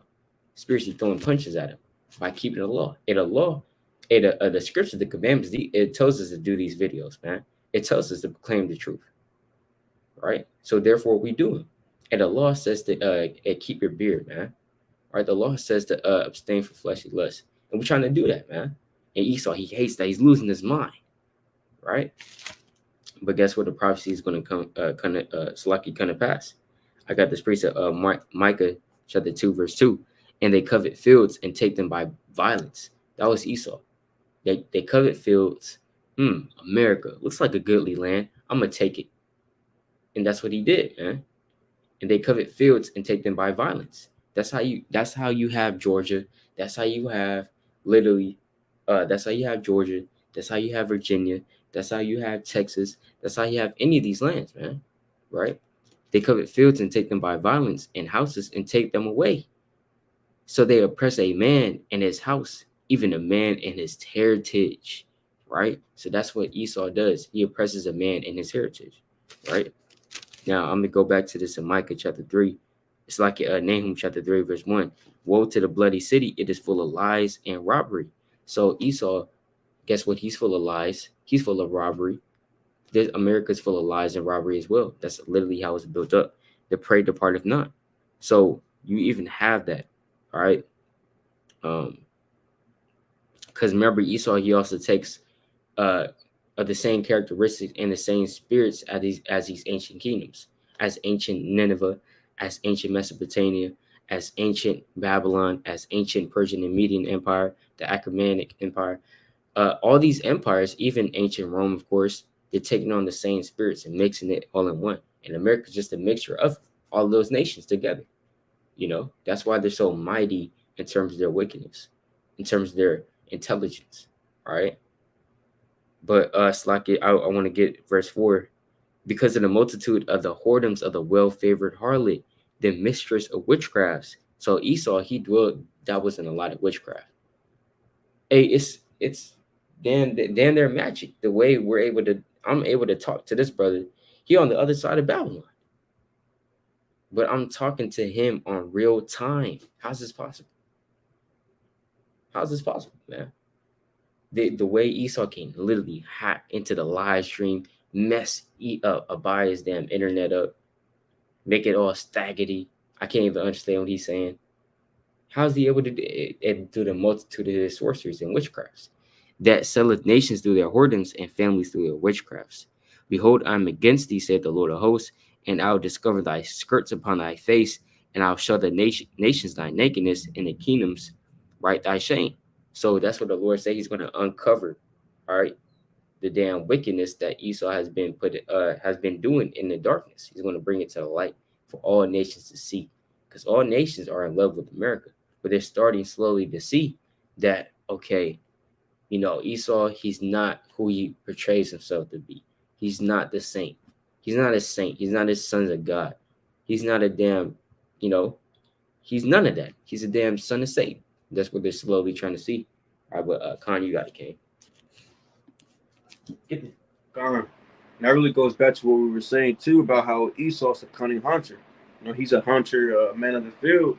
Because even Christopher Columbus, he's really in the Bible, man. Let's go to Deuteronomy chapter 28 and verse 49. Like the brother said, this is a bloody city. They took over this city from the Gadites, from the Native Americans, the Seminole Indians, the Hispanics, the so-called Aztecs and Mayans and Incas. They took the behind out of that cave. They had a renaissance. They didn't know how to act anymore. You had Hernan Cortez, Christopher Columbus, Prince Henry the Navigator. You had all these different Spanish men, so-called white men, Edomites. They took the nasty behind from over there to over here, and they called it a new world, and they took over, man, being wicked and prideful, which links up with Nahum, what the brother was saying, man. And Micah chapter 2 and verse 2. Right, so this is the book of Deuteronomy, chapter 28 and verse 49. The Lord shall bring a nation against thee from far, from the end of the earth, as swift as the eagle flieth, a nation whose tongue thou shalt not understand. So why would it say as swift as the eagle flieth? Because again, what were the Spaniards? What was their national symbol? An eagle, man. The so-called white man's national symbol is an eagle. So that eagle represents the so-called white man. Again, Christopher Columbus sailed the ocean blue in 1492, or however you wouldn't say it. Man, they have that so-called, not a song, but it's I guess a catchphrase you could say, right? A catchphrase they always say about Christopher Columbus coming over here. Now, when he came over here, what happened? Was it a party? Were they turning up? No, man, he got over here and he got down to business. He started killing the native Indians. He started killing the the Gadites, the Reubenites, the Manassites. Man, he started killing them. Hernan Cortez took over the Aztecs, 1521, 1523 AD. Again, they didn't know the language of the Spanish. Hispanics means Hispaniard. They wasn't calling themselves Hispanics before the Spaniards, man. They called themselves either Israelites, you might say Mayans, stuff, or Aztecs and stuff like that. But they came over and took over them, huh? The so-called white men did that on a wicked level, right? And it reads, verse 50, a nation of fierce countenance which shall not regard the person of the old, nor show favor to the young. Because when he came over here, he destroyed them, huh? Putting them in slavery. You had Andrew Jackson, if I'm not mistaken, that led the Indian Act removal, or the either that or the Trails of Tears. You had the Manifest Destiny, or something like that, man. Right? He was being wicked, conquering, as you know, it's so-called America, but they killed the Indians and called it their land. This is not their land. Their land is in the land of Edom, man. That's their land. But they took over the whole earth, but the Lord didn't give them the whole earth, man. The whole earth belongs to you. That's Joshua chapter 1 and verse 3. That's 2nd Esdras chapter 6 verse 54. But look at us now. Because we want to do what we want to do and serve other idols, and the Lord put us under them. I'm going to get another precept on it. I'll try to get another precept. Dang, man. What's that precept I'm thinking about? Okay. I'm going to go to Isaiah chapter 1. I believe I'm verse 7. Let's look at Isaiah chapter 1 and verse 7. And it reads, your country is desolate. So, hey, our country is desolate, man. Oh, Jerusalem. In America, it was really our country, but now it's desolate. It says, your cities are burnt with fire, your land. Strangers devour it in your presence, and it is desolate as overthrown by strangers. So you have these native Indians on a reservoir, a small piece of land. You have the so-called white man living it up on their land, right in front of their faces. And they can't do nothing about it. If the native Indian man try to fight back, he gonna get arrested, or he might get shot. He might just get shot, right? That's what happens when the so-called white man come into power, man. He's very wicked, very vile of the earth. He's a vile beast. So the Lord's not dealing with that. The Lord is not dealing with that. I think that was it. I had another precept in mind, but I can't really remember it. Okay, Con. Hey, yeah, Con, what the brother's saying, man, is all correct, man. And that's what the Lord does. Or it's like that's what the Lord has set forth for Esau, man. Just like how the brother said. Where's the precept that where the Lord gave Esau the access to devour the whole earth and to take it by violence and to rape, rob, and murder the people and give them Christianity and give them the Catholicism and give them lies and say that it's okay to do what you want, basically. Do as thou wilt, spirit. Where's that precept at, bro? It's not in there. Can't find it. Don't even try. All right? Because it's not in there. Now, this is what the Lord did say. All right? That's what the Lord did say, though. He said, and this is one of the blessings of Esau. Because, yeah, Esau, he is blessed. He is blessed. Now, certain people might be like, wait, he's blessed. Wait, what does that mean? That means he can get the kingdom? Right? So certain people, they think, in thee, in Abraham shall all nations be blessed. And that equates to what? Them getting the kingdom of heaven? Just because I bless you doesn't mean you're going to get the kingdom of heaven, man.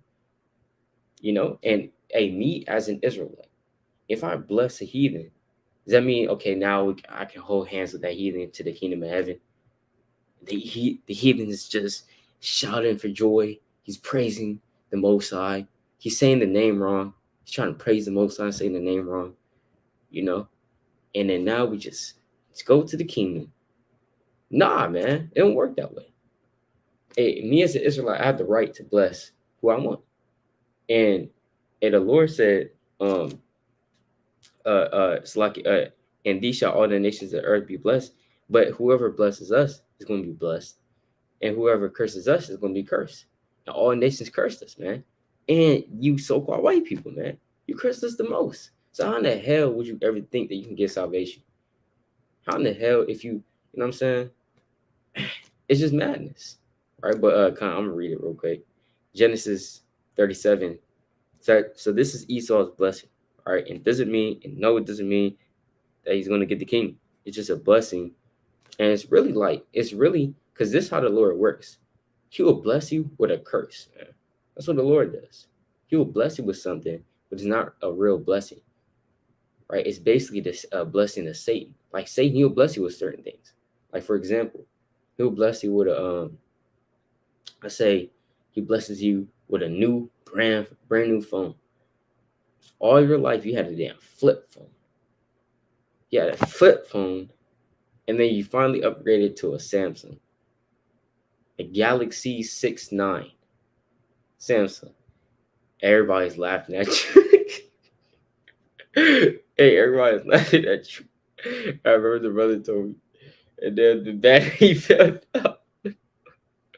The battery fell out. You talking about, hey, I can take out my battery, put it back in. You know what I'm saying? Right? Hey, all these things. You know what I'm saying? The quality is just horrible. But that's your phone. The longest time you had that. Hey, now you kind of the Lord, or say he might bless you with an iPhone 13 Pro Max. Now you have it. You think it's all good. You think it's a blessing from the Most High, but it's really a blessing from Satan, man. Because now all the time you're not preoccupied with the Lord. You just on that phone, man. Wow, what's this? What's that? Now you spending damn hours upon end on Instagram. You couldn't even download Instagram on your other phone. It wouldn't even work. Yeah. So it was incompatible. All right. That's how damn that's how bad it was. And now you have the phone, you're on Instagram all day. Now the lust of the flesh gets on you. Now all these spirits are hopping on you. They get TikTok because you have 256 gigabytes of space. So now you have TikTok, you have all these apps playing the games. Hey, your damn Bible's collecting dust. And now you get sifted out. So certain things in your life, it could be Satan blessing.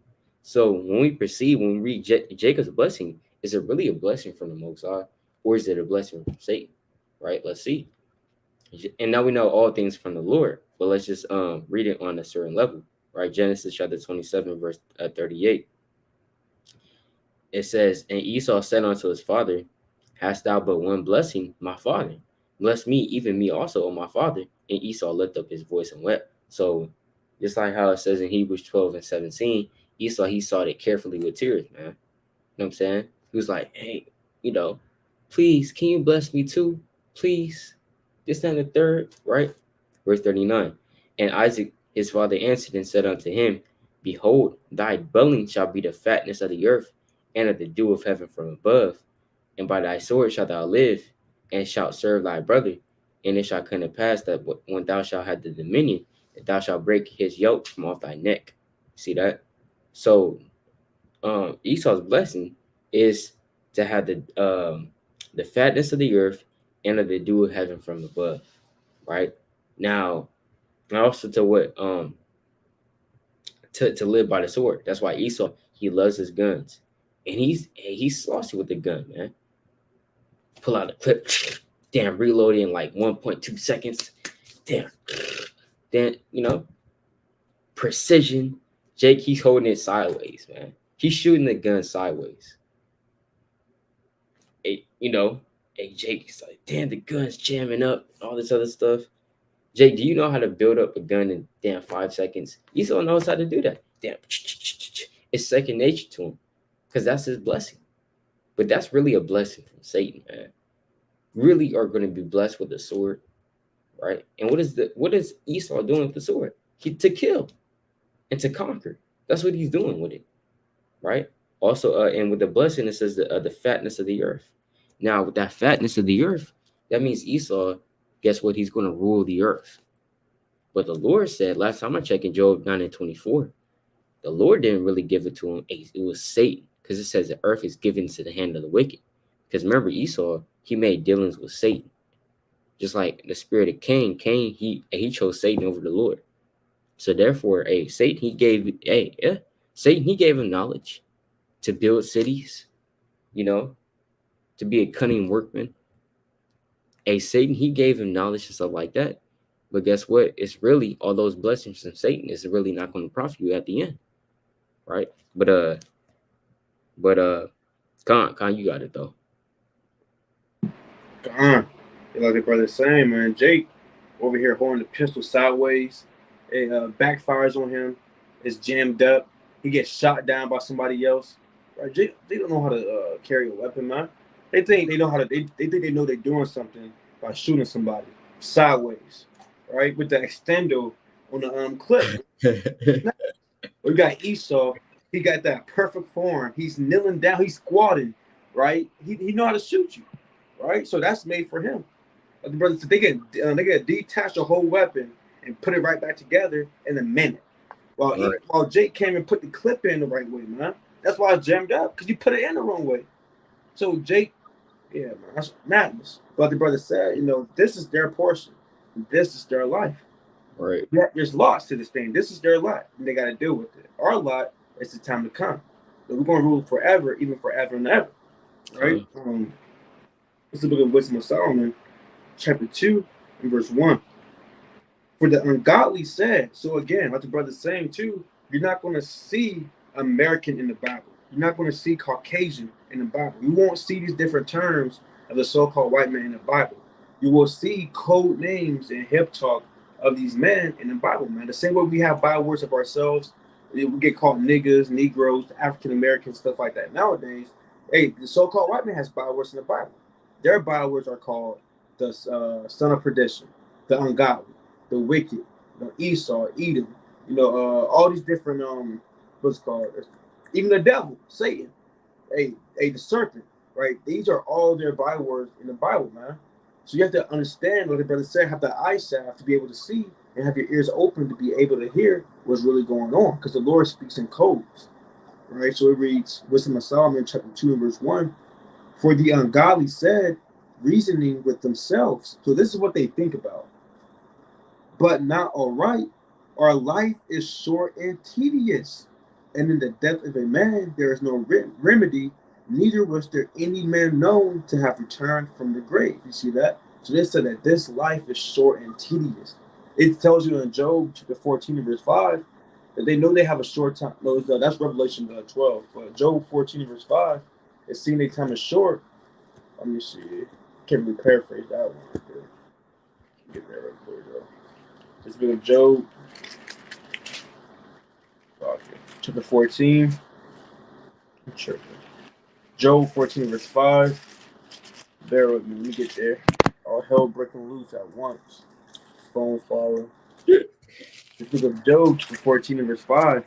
And it reads, seeing his days are determined, the number of his months are with thee, and thou hast appointed his bounds that he cannot pass. So the Lord has a certain time limit on the so-called white man's rulership, which is we're in the last days right now. So his rulership is about to end. It tells you in Revelation chapter 12 that he knows that he has a short time on earth, man. That's why he has great wrath. That's why he's calling you a nigger on highways and byways.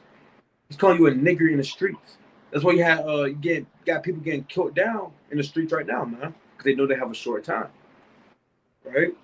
Again, when you read Wisdom of Solomon chapter 2 verse 1 down, this is the thought process of the so-called white man. I'm gonna jump down to verse 5. Wisdom of Solomon chapter 2 and verse 5.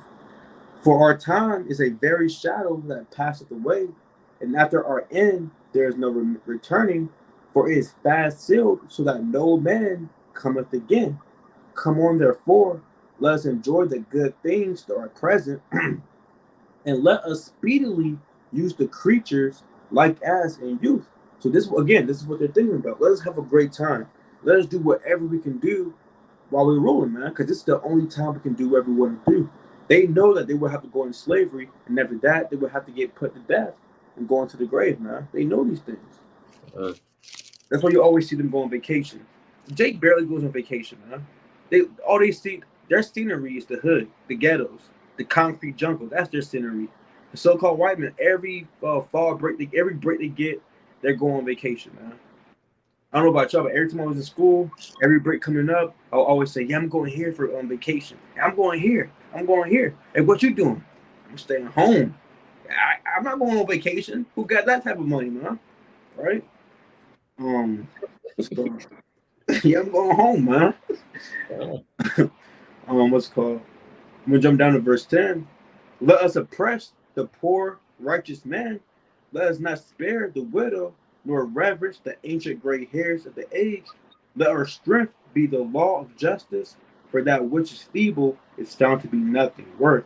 You see that? So they said, let's oppress the what's it called? Let us oppress the poor righteous man. Who's the poor righteous man? The Israelites, man. Because they know that if we rule, if we've been getting ruled, they would have to go into slavery. That's why they do the things that they do. That's why they have their thought process is all about money, money, money, money. You know. So when you understand the thought process of Esau, you might say, you know what? I'm really not surprised why you act the way you do. I'm not surprised that you hate me, man. I'm not surprised that you want to kill me. I'm not surprised that you're just jealous of me because you know I'm gonna rule forever. You know that even if you do kill me, right? Guess what? We're going to still be ruling forever, man. Have eternal life. And you know, me and you both know the Most High God loves me. It doesn't love you, right? So we both know these things. That's why again, Esau tried to shut down this lie. He don't want the truth to come out. He don't want the truth that the Most High loves Yasharallah and hates the so-called white man. He doesn't want that to come out. That's why he pushed out Christianity to say John 3:16, God loves everyone. That's not in the Bible, man. They pushed that out to make everybody equal because he wouldn't fit in. So he bringing forth lies to try to fit in. But guess what? He's out this thing, huh? You know? But Con. Yeah, Khan, he always wants to incorporate himself and portray himself as something he's not. He has to be everything. He's everything except for Esau. He's everything except for the devil. He's everything except for, you know what I'm saying? The son of Satan and the son of perdition, man. You know what I'm saying? And that's what he likes to do, portray himself as, right? So, just like how the brothers mightily bringing out, man. Hey, you go to Wisdom of Solomon, the second chapter. That's literally the whole the mindset that Esau has to a T. Right? So the Lord already has the upper hand, man. Esau thinks he has it all figured out. And that's why through his pride, he will be destroyed, man. Through his pride. All right. Obadiah, you know. So it's we're almost 2 hours in, and we still haven't even really touched the surface, man. We're just touching the surface in this thing. That's why it goes in depth, man. So that's why, that's why we're doing the series through the spirit. That's in the Bible. Yes, it's in the Bible, man. All these things is literally in the Bible. You can read it for yourself, right? I mean, if we just break it down plainly, I mean, there's no denying that Esau fits these characteristics, man. If you want to just be truthful for once, man. Be truthful for once, Jake, and you Eves, you know, get Christianity out of your mind, bro. Get Catholicism out of your mind, you damn Northern Kingdom Israelites. You know what I'm saying? Get that out of your mind. Get Prince Charles out of your mind, bro. Get Captain America out of your mind for once. Stop thinking that Yahweh looks like a so-called white man, bro. Get that out of your mind. Read these precepts and just look and just deal with the facts. Just deal with the truth. That Esau fits these descriptions. Why? Because the Lord talks about him and describes him to a T. And he always describes him as a damn wicked, damn evil person, man. I was about to say slothful, but guess what, Esau? He's not slothful.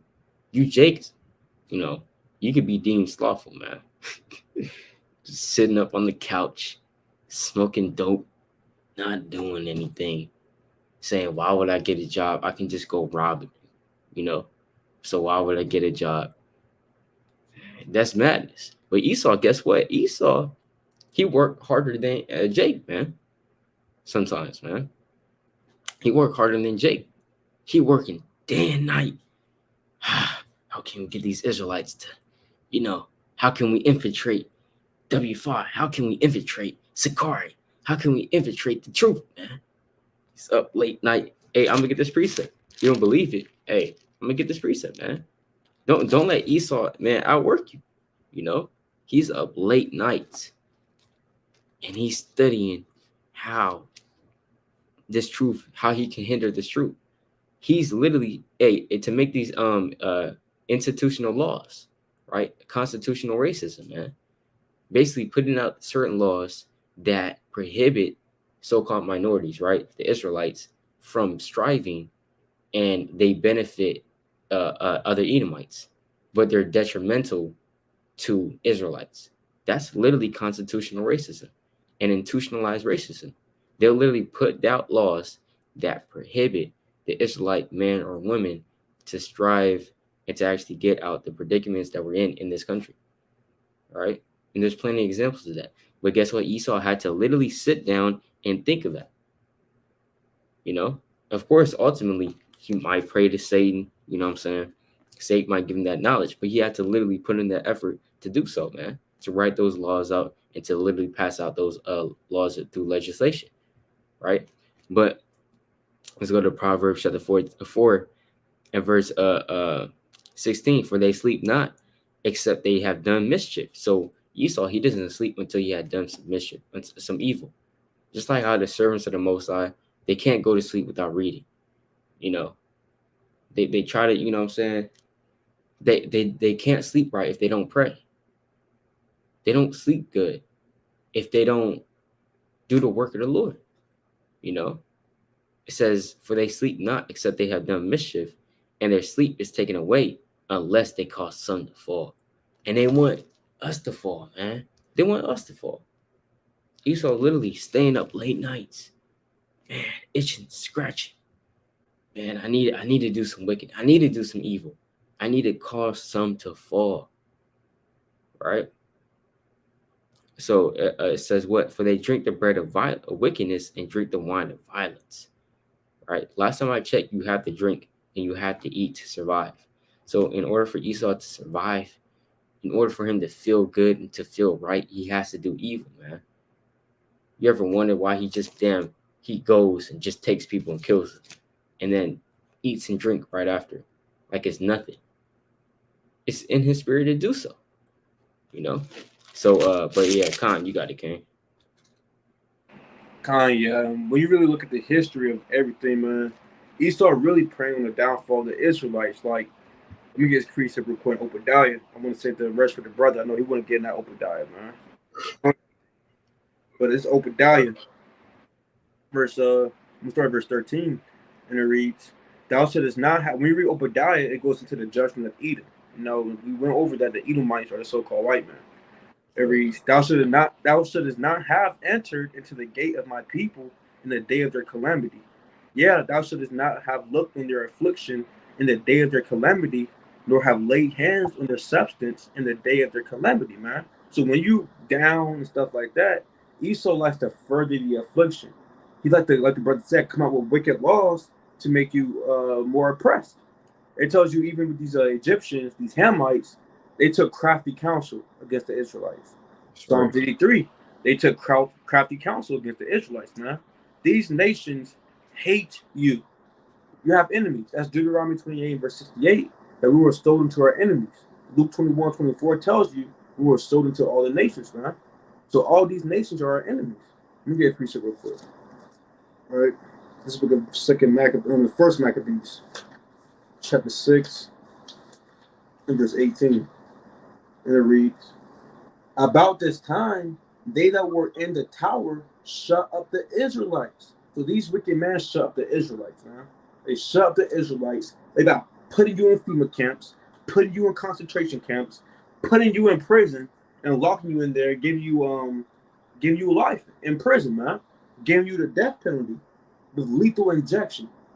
While they get to go back and they go back on lunch break like nothing ever happened.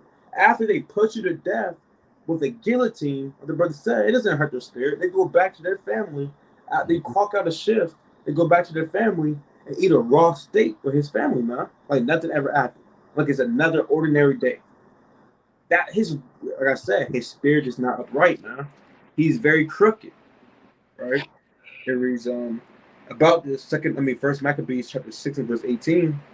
It reads, about this time, they that were in the tower shut up the Israelites round about the sanctuary and saw always their hurt. So these heathen always seek your hurt, man, by coming up with these laws, by coming up with these, putting you in the hoods and ghettos, by coming up with crafty counsel. They seek the Israelites hurt, your downfall, man.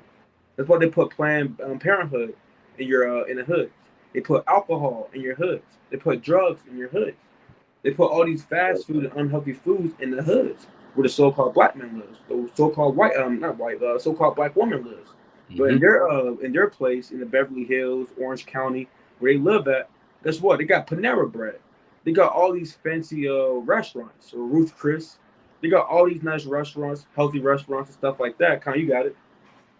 We got Sprouts, Whole Foods. Sprouts, yep. Yeah. Yeah, they don't have Food Line over there, man, or Food Depot. They don't have those type of stuff over there, man. They have all the healthy stuff, all the so-called real stuff, man. You know, so that's the so-called white man for you. It reads, and saw always the hurt and the strengthening of the heathen. So while they seek their hurt, they seek to strengthen themselves. They look out for each other. Of the United Nations, man, the United Nations team up against the Israelites.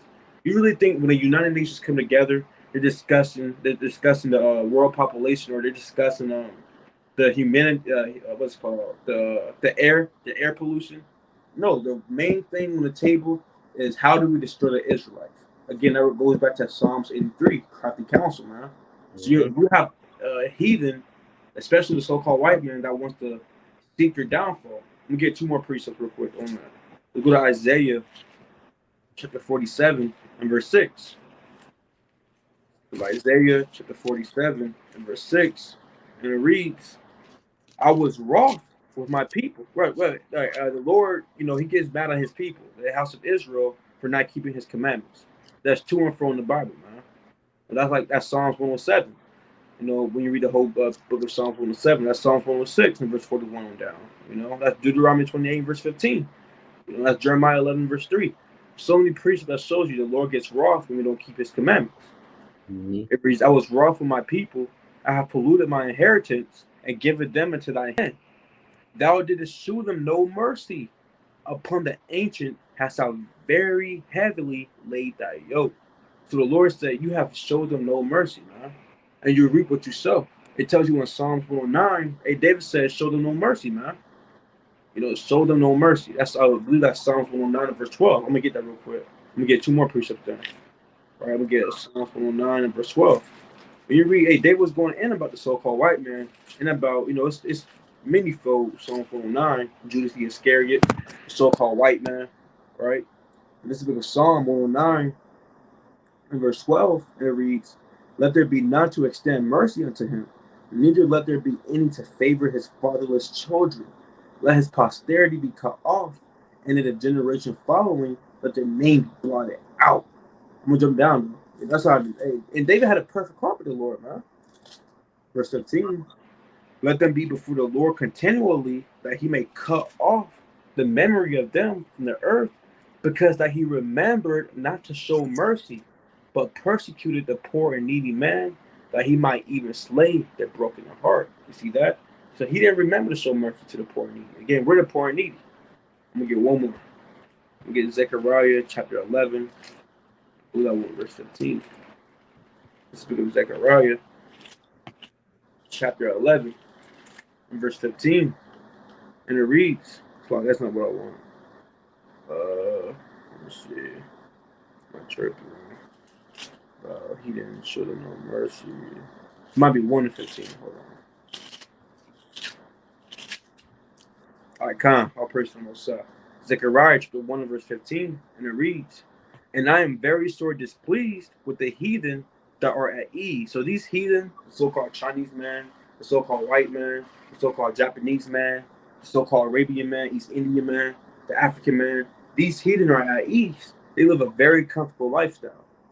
It reads, for I was but a little displeased, and they helped forward the affliction. So these nations helped forward the affliction of the Israelites. That's why they're raising these property taxes up. They're raising your rent. The food and gas prices are rising up, man. So it's hard for Israelites to live when gas was only $2. How much more when it's $5? When it's $7, $10? Hey, you got Israel getting evicted as we speak. You think Israelites can afford? If they can't afford $1,000, what makes you think they can afford $1,800 or $2,000 every month for rent? This is all crafty counsel to destroy the Israelites, man. So you have enemies.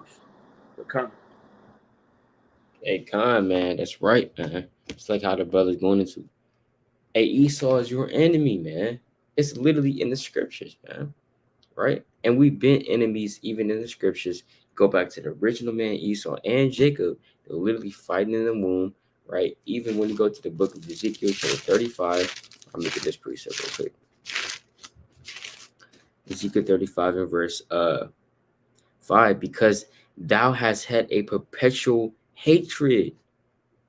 You know, I'm gonna read that again. It says, because thou hast had a perpetual hatred. So Esau has a perpetual hatred for Israel. Perpetual meaning forever, long lasting, right? And has shed the blood of the children of Israel by the force of the sword. You see that? And we see that all the time. How much blood has Esau shed of the children of Israel? It's innumerable. You can't even count it, man. Let's see, 1, 2, 3. You can't do it, man. And remember, this is not just, and this is all the way back in the time of Ezekiel.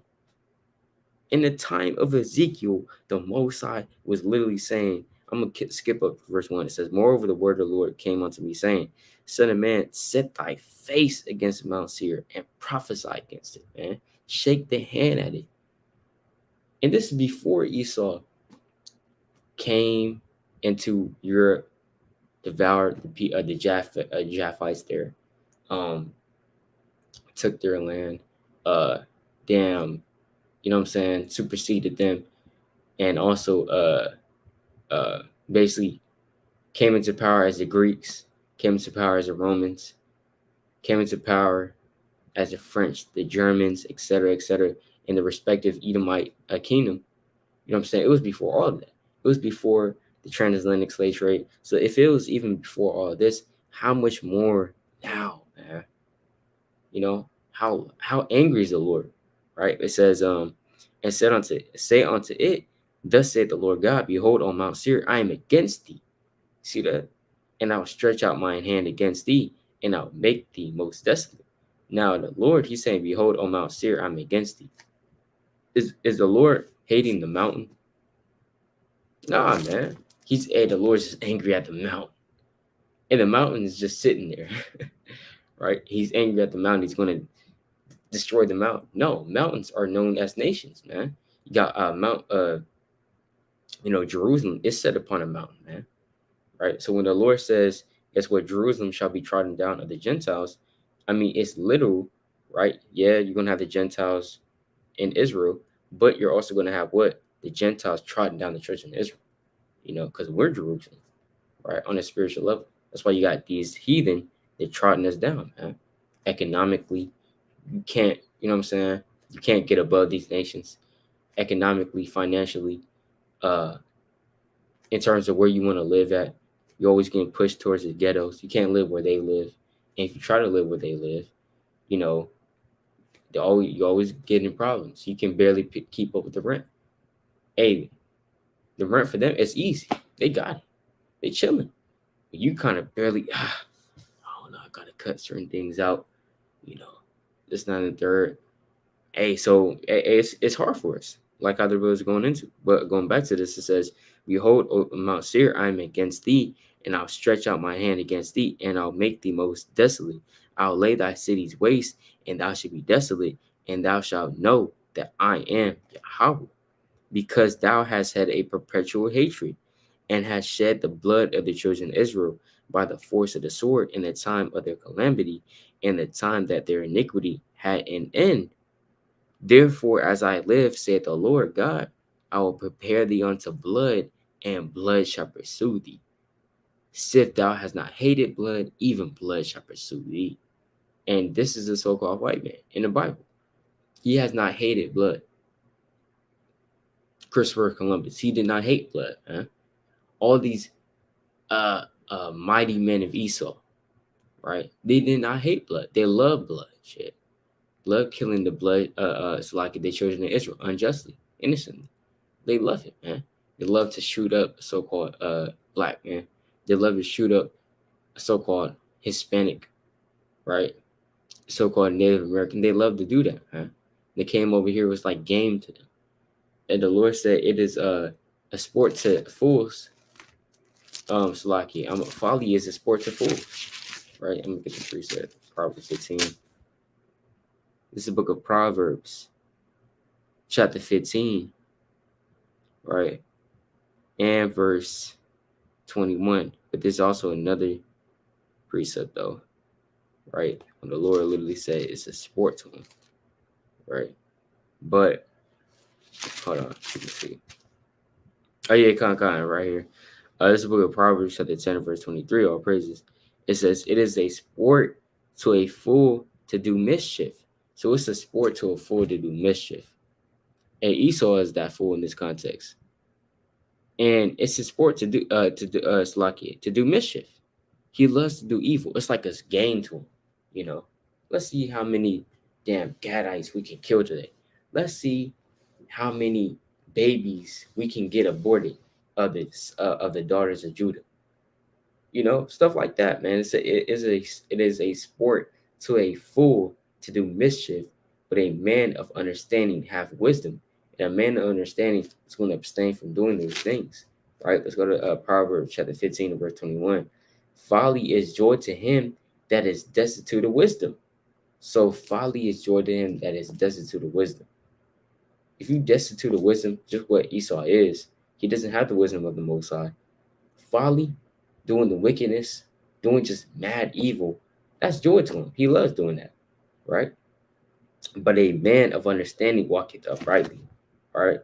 But kind of going back to that main point in Ezekiel 35, Esau, he has not hated blood, and he has this perpetual hatred, which cannot be explained on a physical level.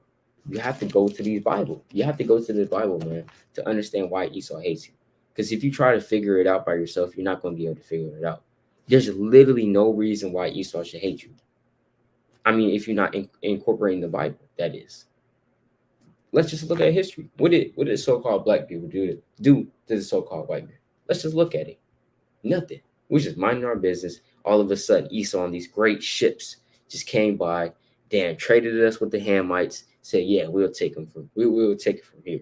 Here's some guns. Here's some damn beer. Here's some damn Bibles. Here's some damn, you know what I'm saying? Or not Bibles rather, but rather pictures of damn white Jesus. You know?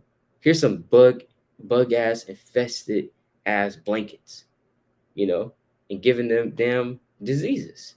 Trading that in. Oh, you want some of our women? Yeah, we don't like them anyway. Because Esau's a homosexual, man, right? Hey, you want some more? Hey, yeah, just take it. We want these Israelites though, right? So, you know, that's why you got to go to the Bible to understand it. The Lord did it, man. Father of spirits, but you got to.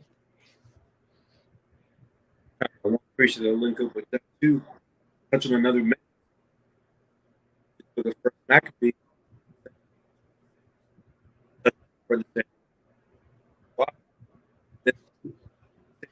Salaki, you cutting in and out. Can you hear me right? Hear me? You still cutting out.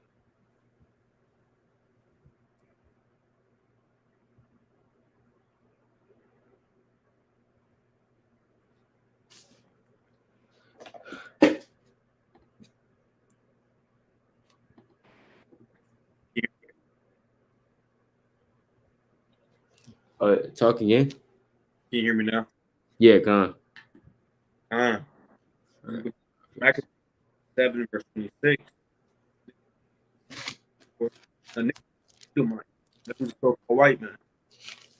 Then Nicodemus, one of the honorable princes, and ate unto Israel with for them. So this so-called white man, very deadly, walking old complex, apartment complex. I'm just walking, chilling, and then off a balcony, this Edomite said, "You nigger." I kid you not. Out of nowhere, he just said, "You nigger," and I hate you niggers, man. You know, so these Edomites hate you. Why? Because that goes back to the blessing that the brother brought out in Genesis 27. Huh? Esau was begging for a blessing, but Jacob finessed it. He finessed it. He took it. He can't do nothing about it, man. This is a quick precept to. I'm gonna read verse 27 too. So Nicanor came to Jerusalem with a great force and said unto Judas and his brethren deceitfully with friendly words, saying, so they may come to you with friendly words, saying, "Man, I love y'all. Y'all great people. Y'all very good at sports. Y'all very good in the sun. We just want to be friends. We don't want no problems with y'all." Well, inwardly, they're full of. That's Psalms 55 and 21. Let me get that real quick. That'll be all. Let's do Psalm 55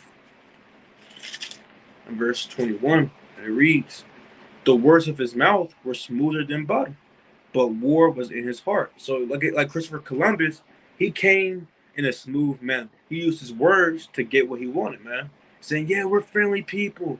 Let's have dinner together.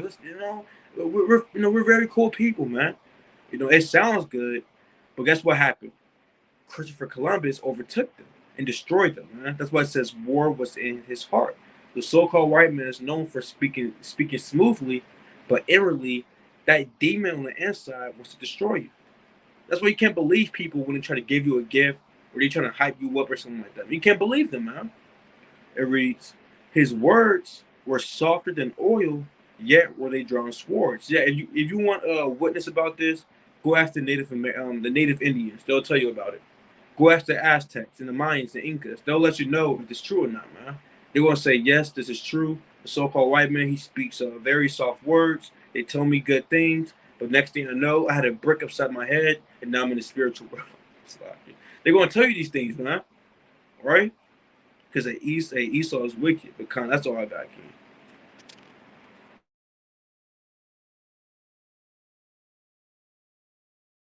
You on mute? God, the water. Did you bring out First Maccabees 7 and 10? Lie. Okay, Con, yeah, I'm gonna bring that out just as a brother was saying, man. Right? First Maccabees 7 and 10. So they departed and came with a great power into the land of Judea, where they sent messengers to Judas and his brethren with peaceable words deceitfully. You see that? Peaceable words deceitfully. Esau, that's the white flag. Hey, hey, peace, right?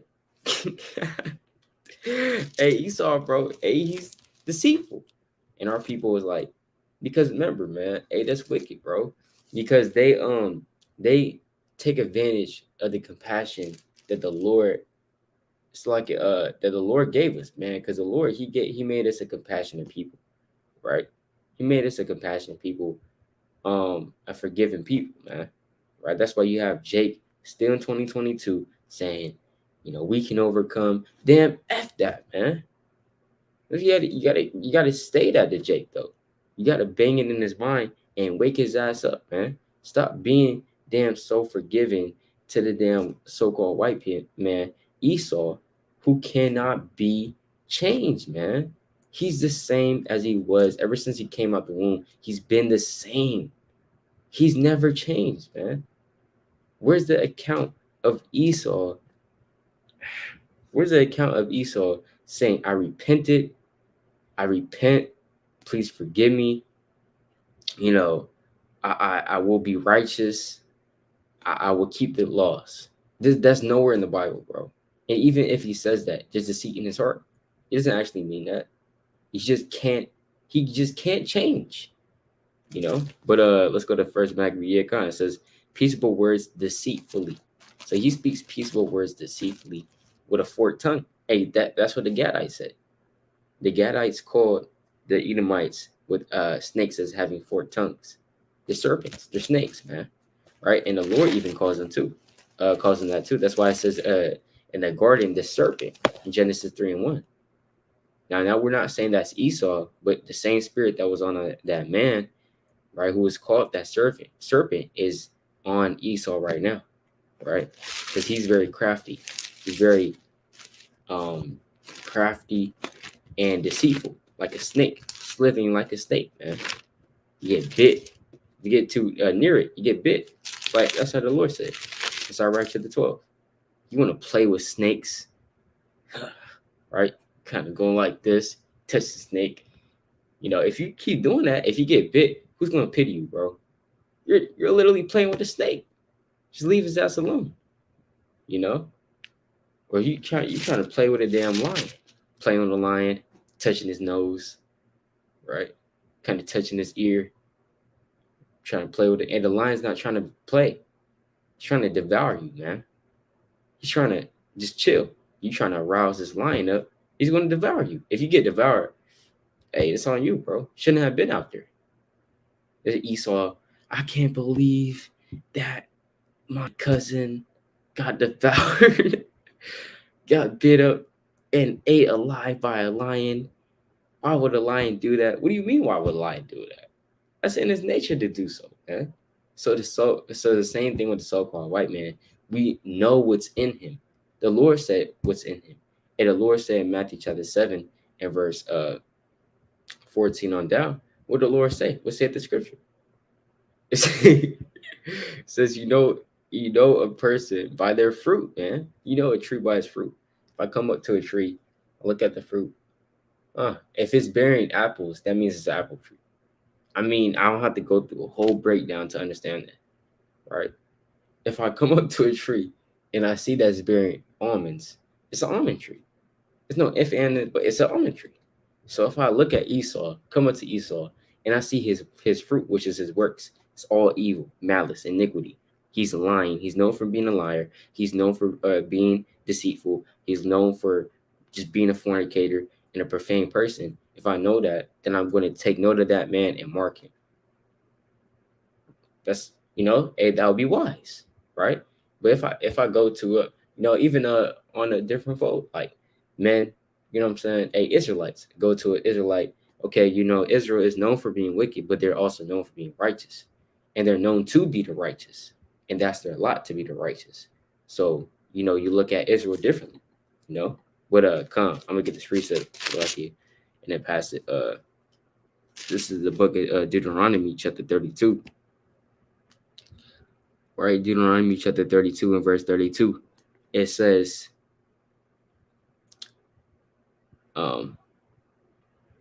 I'm sorry, verse 31. For their rock is not as our rock, even our enemies themselves being judges.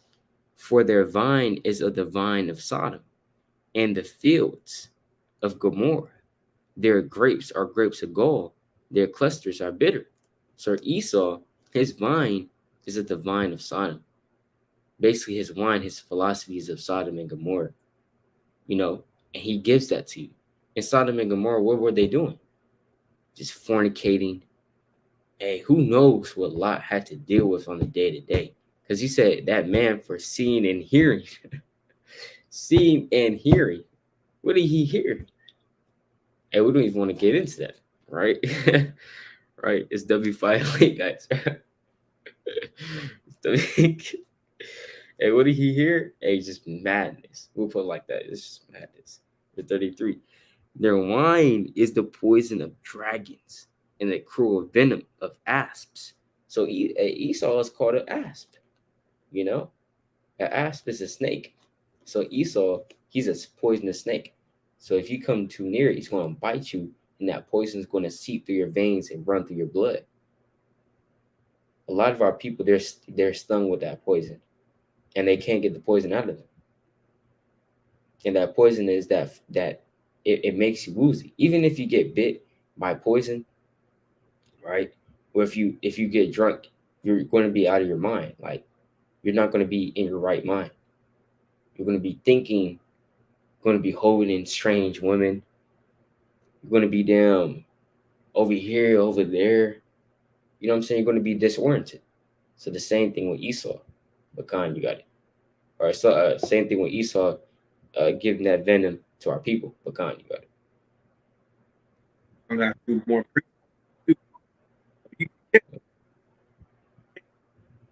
What's going on? Oh,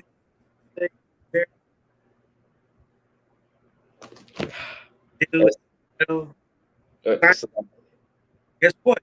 So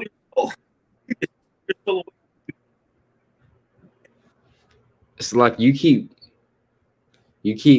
like, it's really bad now. It's really bad. I can barely hear anything. Like it keeps cutting in and out. Can you hear me? Yeah, I can hear you now. Yeah.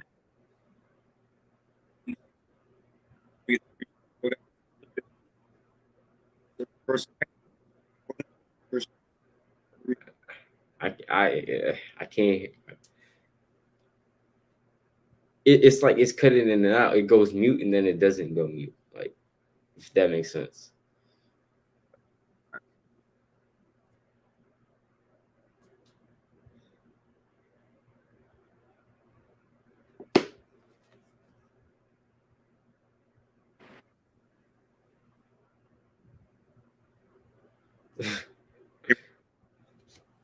Yeah, I can hear you.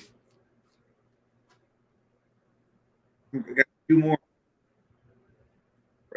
You Oh my god, bro. can't. It's doing it again. A lot. Or let me try muting my side and then let's see if it works. Like I said, man, you can't be green, man. You gotta know what's really going on. Just because Esau, tried to tell you, hey, but yeah, you're very athletic. You know, I feel like if I work with you and everything, I can get you to the league. I can get you to the pro leagues. You'll do very great. And Jake might go home like, see, Mo, I told you, I'm very athletic. He said I'm very great and stuff like that. Then you sign that deal. Whole time he just snatched your soul away from you. You sold your soul. You signed that paper, that contract, right? Guess what? You didn't know it was it's doing it again. Okay, okay. Yeah, you signed that contract. You saw $3 million on it, but you didn't read the fine print, right? That you gotta do this, that, and the third. That he gets authority over this, that, and the third. You gotta worship Satan. You didn't read that. The only thing you believe was what he said, man. You heard what he said, and guess what? And all of a sudden, right when you signed that paper, his countenance is different towards you. Now he's your slave master. He snatched that agreement away from you and tells you now go to the field, boy. Right? But this is the book of First Maccabees, chapter 1 and verse 30, and it reads, "It spake peaceable words unto them, but all was deceit." So again, the so-called white man would speak peaceable words unto you, man, but it's all deceit. You can't believe that, man. They're very subtle creatures. That's why we read in Revelation 12 and verse 9, that old serpent. What's that old serpent? That's Genesis 3 and verse 1. A serpent is known for being subtle, being creepy, being what's it called? Being very slithery, I guess, finding a way around and things of that nature. That's how Esau's described, the so-called white man. He uses his tongue very well. That tongue that comes up the snake mouth, that tongue that flips up and that flips up and down, man. Right? That's what Esau do. He uses his tongue to get what he wants, his words. It says, and he spake peaceable words unto them, but all was deceit. For when they had given him credence, he fell suddenly upon the city and smote him very sore and destroyed much people of Israel. So it's important that we know who the so-called white man is. That's why we go into him, how he looks like, who did he come from, where he lives, people in the Bible that come from Esau. We went to his attributes. We went to all these different things to show you that Esau is the so-called white man, not the Arabian man, not the Chinese man, but the so-called white man. If not, then where and who is he? Okay, you got it.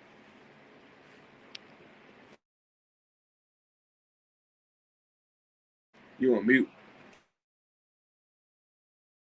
Got the water. Yeah, just like how the brother's going into that word for the snake, it means a treacherous or deceitful person. So that describes Esau to a T right there. A treacherous or deceitful person. Traitor, turncoat, a betrayer, an informer, right? A backstabber. Esau, he will stab you in the back. Double crosser. A Judas, you know? Judas. Because remember, Judas, he betrayed who? The Lord, Yahweh. So, snake in the grass, creep. Creep. Right? A pig, swine. And the Lord said, "Give not that which is holy unto the dogs, neither cast ye your pearls before swine." All right. So, kind. So, hey, Esau, he's all of those things, bro. But this really just scratching the surface, showing Israel that guess what? Esau, the oppressor, the man, behind the it's like, or what do they say? The man behind closed doors. That's the worker of iniquity. Yes, so many names, man. The hypocrite, the blasphemer, the wicked, this red man. He's in the Bible, very much so, all throughout the Bible, and his judgments are also there with him. It's not praising him. The Lord never praised Esau, man. Right? And he only praised him for his wickedness. That's it. Didn't praise him for anything else, for his mighty valor, for being a mighty man of the Lord, just like how you praised David for it. Said that his heart was righteous. Just like how the Lord, he praised his people, man. Right? He said that his people, and he says all good things about his people, man. That's in the Bible. But Esau, he's always mentioned as, "Behold, I'm against thee. I shall execute judgments in thee, and thou shalt know that I am the Lord." And things like, "And there shall be none remaining of the house of Esau, for the Lord has spoken it." And that's Job, Obadiah 1:18. So many judgments is written in here against Esau, and they're really in here. Also, check out the video that we had actually put out. All right, your brother as well. But yeah, Khan. So watch this, right? Share the screen. Brothers forgot about this video.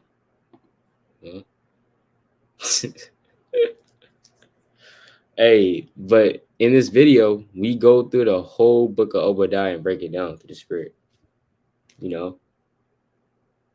go through this whole book and we break it down. The Spirit, man.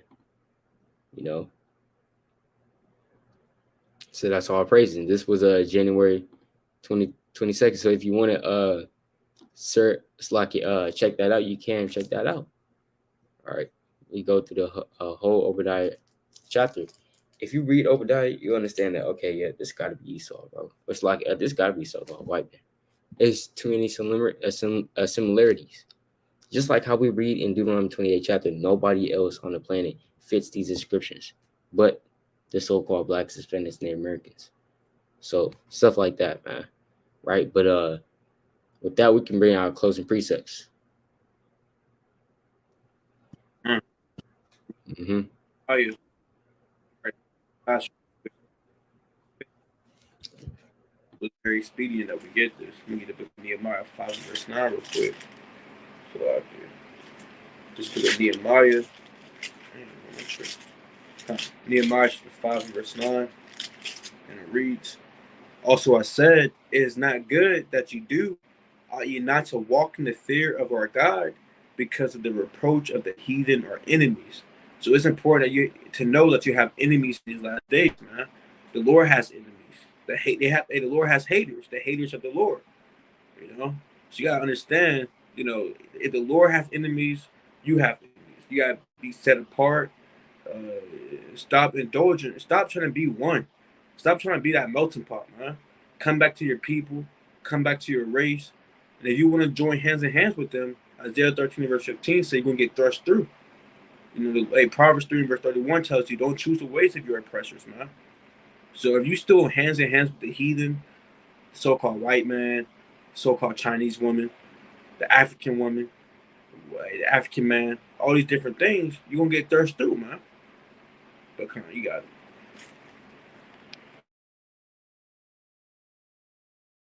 You on mute, King. Count the water. I got this precept, man. It's the book of Obadiah, chapter 1, verse number 18. It says, right? "And the house of Jacob shall be a fire, and the house of Joseph a flame, and the house of Esau for stubble, and they shall kindle in them and devour them, and there shall not be any remaining of the house of Esau, for the Lord hath spoken it, man. Hey, that's a cold verse. That's a cold verse. It says, they shall kindle in them and devour them. There shall be not any remaining in the house of Esau. None of them left. But it's only at that point there's going to be peace, prosperity upon the earth, man. The Lord says in the book of Isaiah, right? Real quick, I got to get this precept, man. Whenever brothers say it's the last precept, it's really not. It's really not.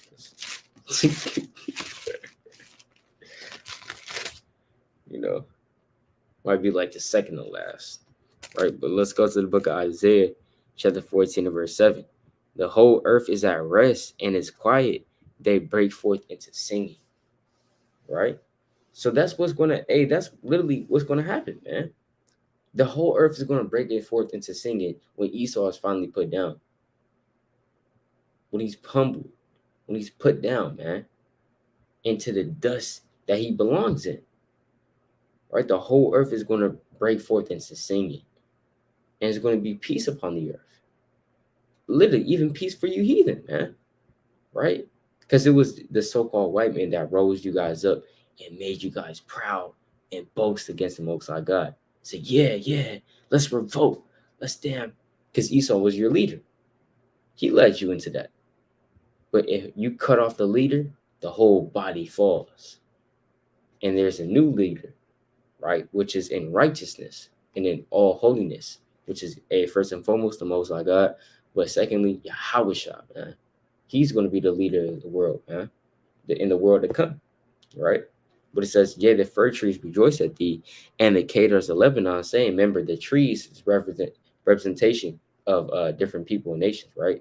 It says, saying, since thou art laid down, no feller has come up against us. So even Israel, hey, we're going to be happy too, obviously, because Esau is going to be put down finally. And after Esau is put down, nobody comes up against us. Man. And I'm going to get this last precept. Obadiah chapter 1 verse 21. And saviors shall come up on the Mount Zion to judge the Mount of Esau, and the kingdom shall be the Lord's, man. And that's a cold precept too. Hey, Lord willing, this brother's one of the saviors, man. You know, hey, Lord willing, we're part of that number that gets to judge the Mount of Esau, and the kingdom is going to be the Lord's. All right, man. So with that, all praises to Yahweh, Lord willing, this is edifying. It's Brother Yasha Allah. Come back shortly with yet another video to the Spirit Power Yahweh. The water for tuning in. All praises to the Most High again. Kwame Yasha Allah. Shalom, man. Death to Esau, man.